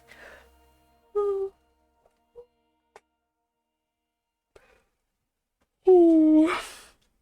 I'm sleepy. Can they give me interesting part of a plot, please? I can also be someone. I'm with you after school too, and of course I'm always by your side, even when you return to the dormitory. It's just when you never look at me except when you open the diary. Even if I close the diary, you'll be by my side, right? Yup, I'll be here. So if you try to see me and try to talk to me, I can definitely answer. If you look hard and try to talk, I'll give it a try. It won't be easy, you know? It's not going to be great things from the start, okay? I understand. I'm sure it won't be easy. But I want to be like you, Marionette-chan. Okay. Then look at me closely. Look hard. Yeah. Practice slowly closing your eyes and opening them again. Don't start shutting them for a long time right away. This is literally how you make tulpa. Like, I'm not joking. This is it.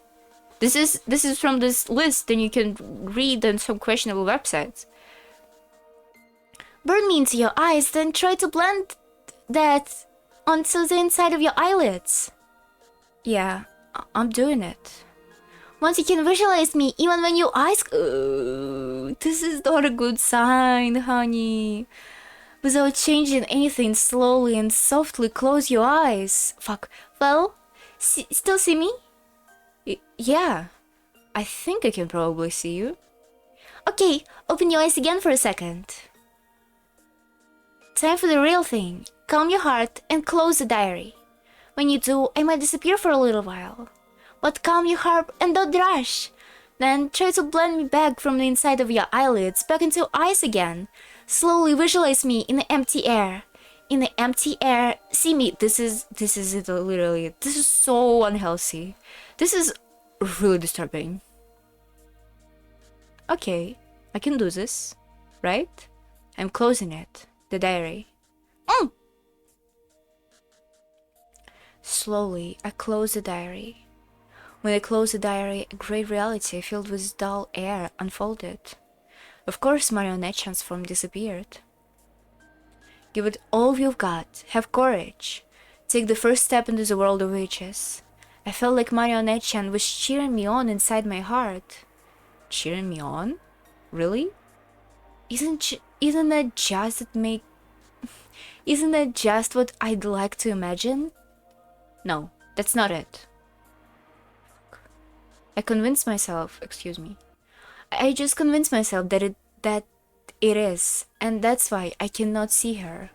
Marionette-chan is always by my side, and even now she's definitely here cheering me on to do my best. And I can hear it, so I mustn't ignore it like it's my imagination or her inner voice in my own heart. Believe that Marionette-chan is here. I mustn't doubt. I believe. One-chan said she's always by my side. I must not doubt that. But as I face that empty space, that empty back wall of a school building, amidst those amongst hairlessly boring rays of sunlight, calling out her name was so much easier said than done. The chains of common sense which had clung to me until today sneered at me, telling me that calling out to the empty air was ridiculous. It was almost like being told to take a step forward of the roof of a skyscraper overlooking a sea of lights. Marionette-chan was telling me that it's alright, that I can do it. Stop thinking that you might fail or that it would be foolish to take a step of a roof and free yourself from those chains of common sense. Glad you get it, Angie.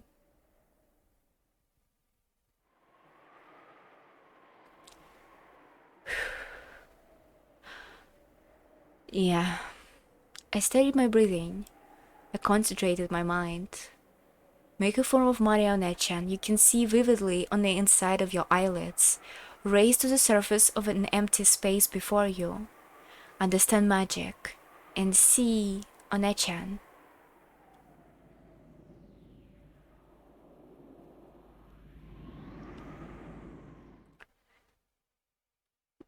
Marionette-chan! Huh? Is someone here? Suddenly answered by the sound of rushing bushes in a wild cry, I came to my senses. Apparently I hadn't been the only one behind the school building. Though I'd been so immersed in the world of the diaries, I hadn't noticed that someone else had come afterwards. I recognized a group of three beyond the bushes. They were girls from my class. It felt as though they had come behind the school building to gossip about someone or talk in secret. I hurried out of place. Because if it became known that I have been alone in a place like this, mumbling to myself, it would probably create more things for me to deal with. She said that, right? She said that. Marionette or something. Messed up. I think the nutcase is seeing ghosts or something. Shiramiya-san is so funny. I could hear the shrill, loud laughter from behind. Irritated and feeling that Maria Onechan had been made fun of, I left the place at a quick pace and then a half run once I turned to the corner. And I might have made it to the Onechan's world with just a little more time.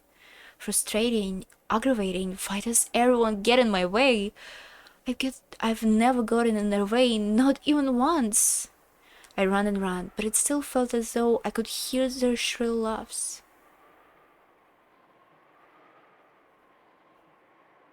Yay, we finished with this one. Oh my god, it was so bad.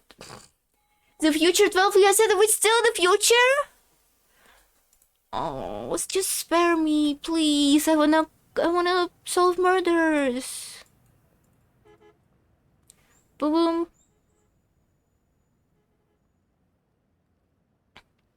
Ooh.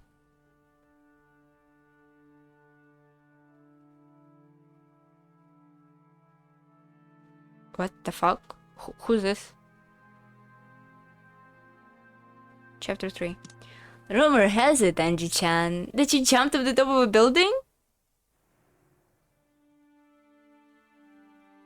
The group is forgetting on it, so I thought to give him a slip. Angie, an old gentleman wearing an expensive red suit, along with a massive modern conference room. The conference room was equipped with all the latest equipment for presentations, while keeping intact a refined and composed atmosphere. That alone was enough to make abundantly clear the worth of a corporation that was its owner. However, Angie could not care less. Looking aloof from the window, she sat slovenly in one of the high-class chairs for executives with salaries probably north of 20 million yen. So anyway, I knew they were remodeling to the lower floor.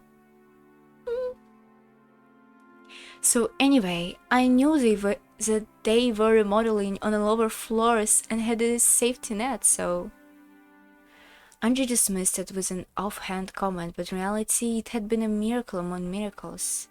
She had shot through several layers of safety netting for the remodeling project. Being caught by a multicolored banner adorning the atrium, slid down and off it. Being slowly caught by a final banner, landed on the ground without a scratch. And then left the place at a brisk whirl. It put Hong Kong movies to shame. So you knew there was a net. It was still a 200-meter tall skyscraper, you know. If things hadn't gone according to plan, there'd be a real mess to deal with right now. I figured that if I died, then it would be the end of it, more or less. Well, let's just say I was testing my luck a bit. Put it down to the rashness of yours. And she shrugged coldly, as though saying that she had enough of this topic. At this, the old gentleman, who had looking at the world below through the window, burst into laughter. So you would trust in your luck? My, you are truly the quintessential grandchild. The nerve of entrust yourself to a chance to put your life in hands of the gods and think nothing of it. The chairman was also a person who could stake her life on a bet like it was nothing. Wonder if it's all part of the Shiramiya blood. You really are going to be something big in the future. Take my advice. Is this future where Angie became a successor of Eva and Bercastel didn't come to her to take her away? You really are going to be something big in the future. Take my advice. Why not put this running away from home act behind you and return to the Sumadero family? I heard that Mom had a bad relationship with her family. I don't want it to go to the house of people I first met at the funeral. Sumadero family is my mom's family. It's a bit of an old family from Kyoto, and unbelievably strict in a way you could never imagine from a frank way Mom acted.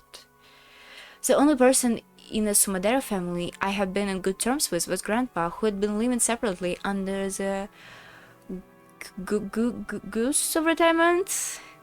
Mom too kept up contact only with Grandpa.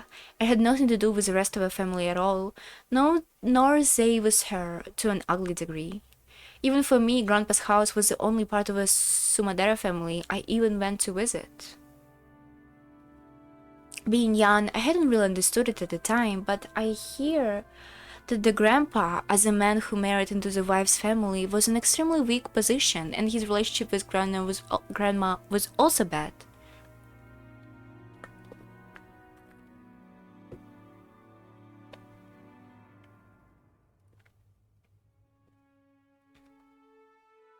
In fact, maybe you could even said that he was hated by grandma and confined to the house.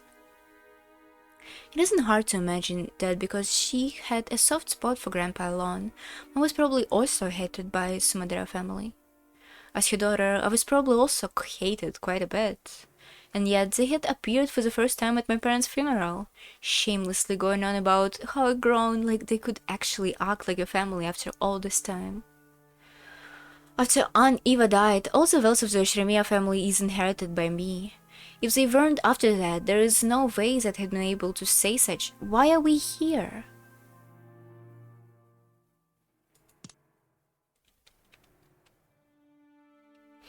If they weren't after that, there is no way that have been able to say such disgusting words. Well, look, you're all alone now. It's not like I'm going to get for you just quit caring. It's not caring. And knowing Aunt Eva was kicked the bucket at last, and I'm finally stretching my legs and taking a relaxing stroll, that's it. Everyone else is just making too big of a deal of it. They're all just after the last of Shremia Wells, so I'm shouldered with anyway. They must think if they become my guardians, they'll be able to do whatever they want with the Wells. Just how many people have tried to act like a substitute parent and get close to me? Angie-chan, you know, if life's treating you rough, you can come talk to me anytime you want some advice. I think of you as my true grandchild. Huh. Let me make it no thank you for now. More importantly, let's get back on topic. Angie-chan, ask me as much as you want, but I'm hiding nothing. The chairman was the only one to survive Rikijima that day, and she gave up the ghost without saying a thing. I myself understand nothing. We're all in the dark, as they say. The old gentleman was the one of number of corporate heavyweights who, after Eva has passed away, had been entrusted with a business group she had built up. The one he referred to as a chairman, technically the former chairwoman, was Shremia Eva. His company had once had friendly relationship with Hideyoshi's company, and he had been a close friend of both Hideyoshi and Eva. For some reason, after Eva lost Hideyoshi, he had become the only person to whom she could reveal her true thoughts. When Eva's heart had been torn by the loss of her family, she had been taken in out on Angie. He had also acted as a buffer between the two, so although Angie didn't trust him, she too found him as easy person to pay a visit. That crime, no. Accident, I guess. If I call it a crime, I'll get in trouble. Sure, I had my question, just as the rest of the public and the talk shows. At the time of the accident, why was Auntie Eva in a place 2 kilometers away from a mansion, all alone? And on the night of a storm? At the time, Kinzo-san was unsure as to who he would choose to be next successor. Publicity, publicly, it was to be the eldest son, Krausan, but he wasn't well trusted by Kinzo-san. So, to fairly determine successor from among the 4 siblings, he made this game-like test called the Riddle of the Epitaph? Only officially speaking, Kinzo-san probably planned to make Eva's son the successor to the head from the beginning. Did he? He wanted to leave the family to Eva-san, who, unlike Krausan, was extremely diligent and brilliant, even at the cost of taking back his own rule that the eldest son would be the successor. The new rule about giving the family hardship to one who solved the epitaph was probably nothing more than a farce so that he could snatch the position of successor away from Krausan. What do you mean by farce? There was no need for anyone to solve that epitaph. Once it had been displayed for an appropriate amount of time, Kinza-san would just call Iwa-san, who he truly wanted to succeed him, and give her the answer. In other words, that itself was a proof of the succession of a headship. There hasn't been any mentions of this in the talk shows, has there? Well, that's because if you start going on about the succession of the head, it's gonna straighten the murder story theory. I'm no fool myself. I'm not gonna go out of my way to see things that could invite misunderstandings. The way he told it went like this. At the time, the head of the Shiremiya family, Kinzo, diagnosed with a little time left to live, was troubled over the problem of who was to succeed him. Normally, the successor would be fixed as the oldest son, Kraus, as laid out by Kinzo himself.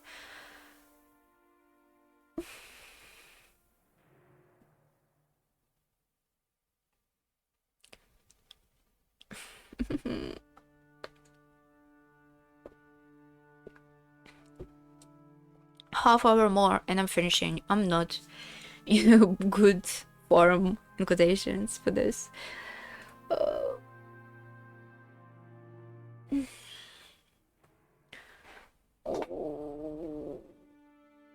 Oh, it's raining. That's what the sound is. Okay. Oh, it's been raining 3 or 4 days in a row. Now. A second. I need to do some crimes. I'm kidding. I'm not doing any crimes ever.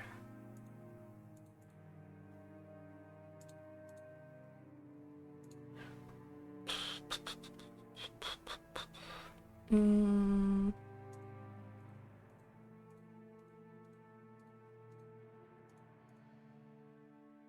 6 hours? Jesus Christ. We need more cement. Sorry. But in his later years, Kinzo began to think that Iwa was more fitting to be had. However, Kinzo, stubborn even to himself and obstructed by the title of a successor that he had given to Kraus, searched for an official stance by which he could skip over Kraus and select Iwa as a successor. That official stance was the riddle of the epitaph. The primary successor was still Kraus, but there was a new rule saying that if someone appeared who could solve the riddle, they would be chosen as successor to the head. And on the day of what would probably be his final family conference, Kizo had told Iwa the answer to the riddle himself. In short, it was the same as proclaiming that Iwa was the successor. On that day, Iwa-san was summoned by Kinzo-san, and that was revealed to her. And so that she could succeed the head, he called Iwa-san to the hidden mansion Kuvadorian, known only to the head. And the claim is that she escaped harm in the accident because she was waiting in the hidden mansion just before.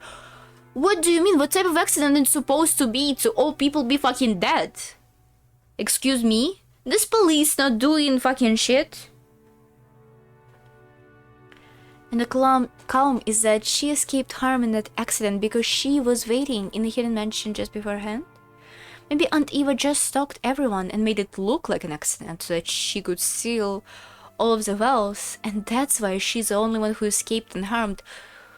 What do you mean? How does this look like an accident? What even happened? Guys, what happened? Well, that's what the papers are shouting about. However, I believe Eva-san. I think there are several points that make her worthy of trust. For example, the ring of a Shiremiya family hat, which is on your finger as we speak. The ring is the only one of its kind in the world, which Kinzo-san had specially made. And even the artisan who made it acknowledges that the object on your finger is without doubt that ring.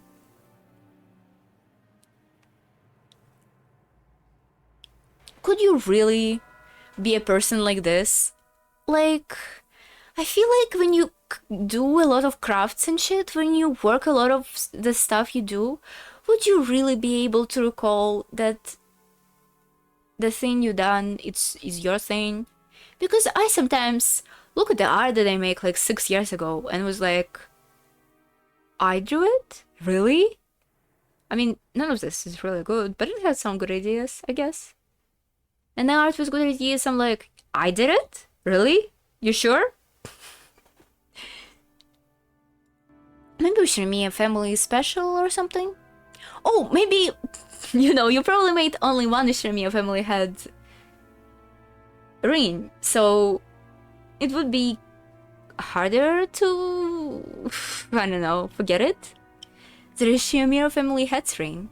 That ring with a left haft of gold and one-winged crest on it had diamonds, what the fuck, adorning the pedestal and possessed both stateliness and a sense of gaudy extravagance. Kinzo has worn that on his finger, never removing it, even for a moment. The fact that Eva had it was apparently proof that Kinzo was acknowledged her as a successor to the head. Because Eva-san did indeed have that ring, and if you have into consideration that Eva-san was indeed more capable than Krao-san was known to have made a fool of himself numerous times in a business setting, I cannot imagine that Eva-san's story is completely made up. Although there is also a possibility that she murdered grandfather in order to steal that ring, and then using some kind of trick, she massacred everyone and made it look like an accident. What do you mean, how does it look like an accident? They have fucking wounds all over their bodies. You can't just keep saying this. Angie side, human side, witch side, Angie side.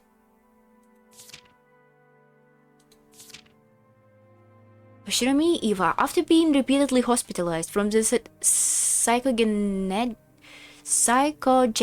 stress, she's already died in the world of 1998 due to acute heart failure. The only survivor from Kojima, she lived her later years in isolation with no one to understand her. Oh no. The media gave her name Queen of Suspicion. She continued on a past reckless explanation like Kinzo had done in the past and made many enemies. In her late years, she seemed to do this repeatedly as if she found it funny. And at that point, it was no longer for economic reasons, but simply to harass. And all of this was for the sake of Angie, who would eventually succeed her. Threw herself off the top of a skyscraper and miraculously survived unharmed. Her mystical experience led her to abandon everything and to go to a personal journey to discover her path. Will she, positioned 12 years in the future, will be able to break through Beatrice's magical power? Jesus Christ, Angie's like in 3 words at this worlds in the same time. Okay, in two. Although there is also the possibility that she murdered grandfather in order to steal. Yeah. Ah yeah, it seemed the papers are accusing her of massacring her entire family with the aim of keeping all the wealth to herself. It is true that Eva-san was the kind of person to like drastic action when it came to the church. Sorry. It could be possible that she committed the only murder she planned on committing in her life to grab this chance to make the Shiramiya vows her own. But you know, I don't think it's true. What's the second point making her worthy of the trust? Eva-san's family, Hideyoshi-san and George-kun. You must find this difficult to believe, Anji-chan, but Eva-san was a person who treasured her family greatly. He was right. I found it very hard to believe that, or admit it. But deep inside, I knew. Auntie Eva really had been a person who treated her family greatly. The root of her twisted personality had been nothing more than the sadness of losing her beloved husband and a son. Having been used as the outlet of all that emotion, I had no feeling of sympathy for her at all. But even so, it's not like I couldn't imagine that losing her entire family had dealt her an incredible shock sufficient to transform her personally. You're saying that there is no way Auntie Eva, who loved her family, would have abandoned her husband and her son? That's right. If Eva-san really had been the culprit and massacred her entire family, make it look like an accident, her husband and her son would definitely be alive now. She'd have tried to wriggle out of it by saying her family was the only one in a hidden mansion by coincidence. If Hideyoshi-san and George-kun had both been alright, even I would have probably suspected Eva-san. It's possible for me to believe that all that willing Eva-san did at Hideyoshi-san's funeral was an act. Both of those are circumstantial evidence. This isn't the same as physically showing Auntie Eva's innocence.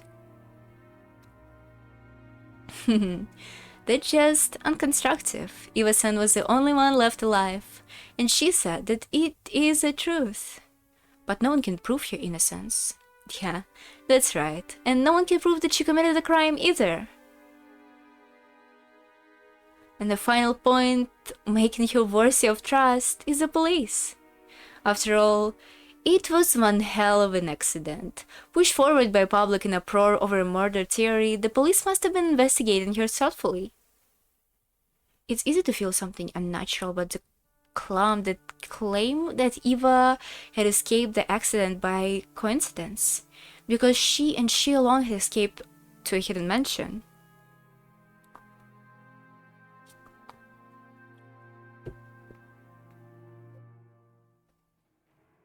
Furthermore, at the time, Hideyoshi's company had been right in the middle of a takeover struggle and had wanted a large sum of cash in order to buy off a big stockholders.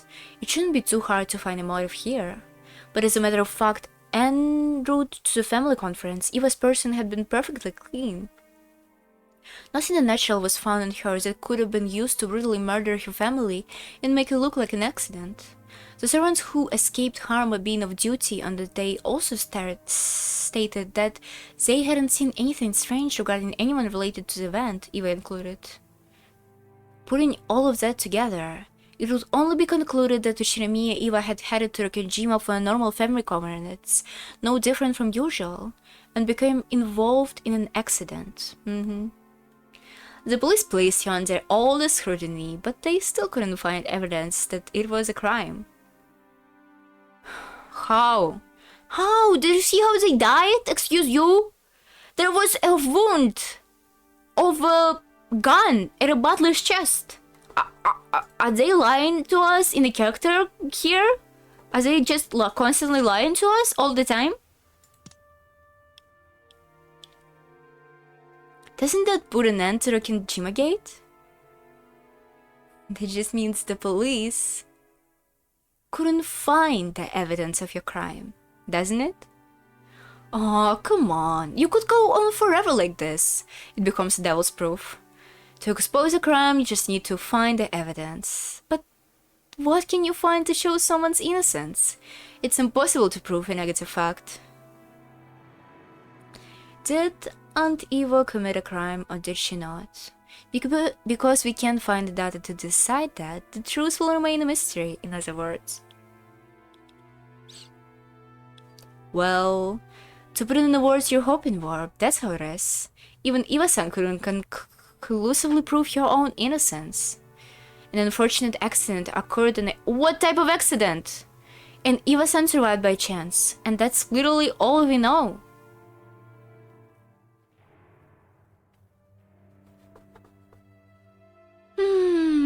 I don't like it. I don't like when they do this.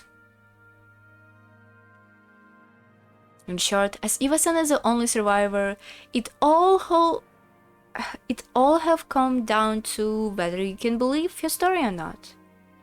I believed what she told me about the rain and her admirable love for the family, and the tears she shed at the funeral. Taking all of that into consideration, I decided I would believe her story. But I don't believe it.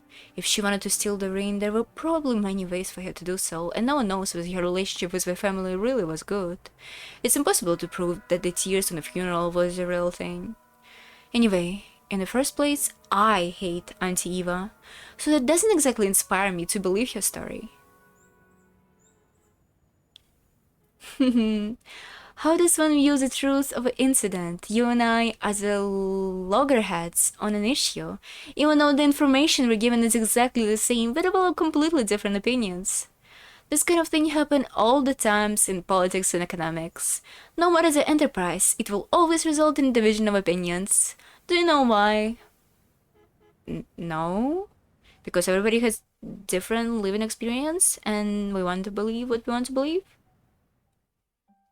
Misinformation? It's about whenever you have love. Depending on whether you feel love for the other side or the way you see things is completely different. If a person you like gives to a poor, you can respect them, right? But if someone you hate starts donating, you fiercely protest that it's just a publicity stunt or they're handing out favors. Ooh, umineko on politics, okay? No matter what they do or don't do, you thank them if you have love and criticism. If you don't, that's how the world works. Can you believe Auntie Eva or not? You're saying that's the only difference? Those who suspect her will probably take anything she does or doesn't do and view it as truly unnatural. And it works in reserve. As for me, I think that perhaps, except in extreme cases, truth in this world doesn't exist. No. Even if truth does exist, whether you believe it or not is determined by whether or not you have love. Can you really call the truth truth if it isn't absolute? Even if Eva-san had been able to demonstrate a physical ability, would you have been able to believe it? He has a point. I hate Aunt Eva, so I probably deny all information beneficial to her, and maliciously interpret all natural information. In other words, inside myself, the truth already decided. You can have a bias and still be open to find out what actually happened. And yet, I'm still unsatisfied, still searching for the truth, so what exactly is this truth I'm searching for? That's how it is. No matter what you hear from me, as long as you still suspect Eva-san, it would change anything for you. Not after all this time. Even if you got your hands on a piece of hitherto unknown information, I still don't think you'll be able to reach the truth. Not the way you are now, at least. So, I'm incapable of reaching the truth? Well, yeah. No matter what kind of new information or proof you find, Angie-chan, you aren't gonna change your stance that Eva-chan's a culprit, right? When it doesn't matter what else you look into, it isn't gonna mean anything, is it? The truth inside you is already decided. But if you don't think of that as truth and earnestly desire to arrive at the deeper, real truth, there is a single way. I believe I already mentioned this once, though. Know what it is? You mean love? I really don't know what you mean by that. No, he means go to the Ushiramiya family island and investigate it by yourself and find your own clues. And right now you're thinking about this while supposing that Eva-san is a culprit. But that is like looking at things with one eye. With no eyes, no matter how much you squint, you can't see an object in 3 dimensions, right? That's when you need another eye. Of course, in a different position from the eye you have right now. Why are you doing all of this? You tell me to look at things based on the suspicion that Auntie Eva isn't a culprit, or else that it actually was a real accident? Okay, so this is scene talking to player directly. Yes, exactly. Then, when you think about something, try to look at it from a different perspective.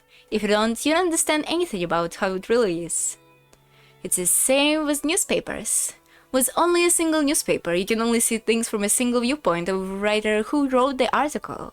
Sometimes it takes reading multiple papers before you can perceive the information rationally in 3 dimensions. Without love, the truth cannot be seen. That's got a nice ring to it.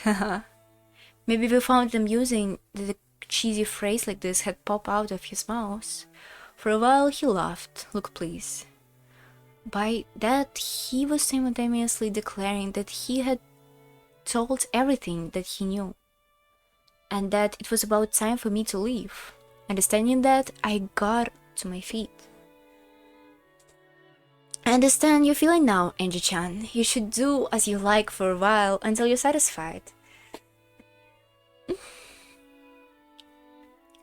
You were 6 years old at the time. You lost your family before you could even make sense of it, and I fully understand you feeling like you still don't have a closure. You may learn the truth, or you may not. Eva-san may be a culprit, and she may be a victim. I pray that you find the truth you believe in, Angie-chan. A journey at such a young age may be a valuable experience. Thank you very much. I'm sorry to be such a bother when you are so busy, Okunagi-san. Okunagi Tetsuro, a major player in the Oshiramiya group. After Iwa's death and until NG succeeds the group, he and the other ministers are the ones managing it. However, since NG has no desire to do so, the group is on the brink of internal discord, putting him in a difficult position as well. He was previously the president of a foodstuff distribution company and had a very close relationship with Higashi's company. Because of that long-lasting association, Iwa particularly trusted him and he was appropriated to a significant post in the group. I am truly sorry to be such a bother when you are so busy, Okunagi-san. No trouble, no trouble. What are you going to do now? Well, whatever works. I've made an appointment with several specialists and people related to the crime, so I plan to pay them a visit. I see. I hope you can find an answer you can accept.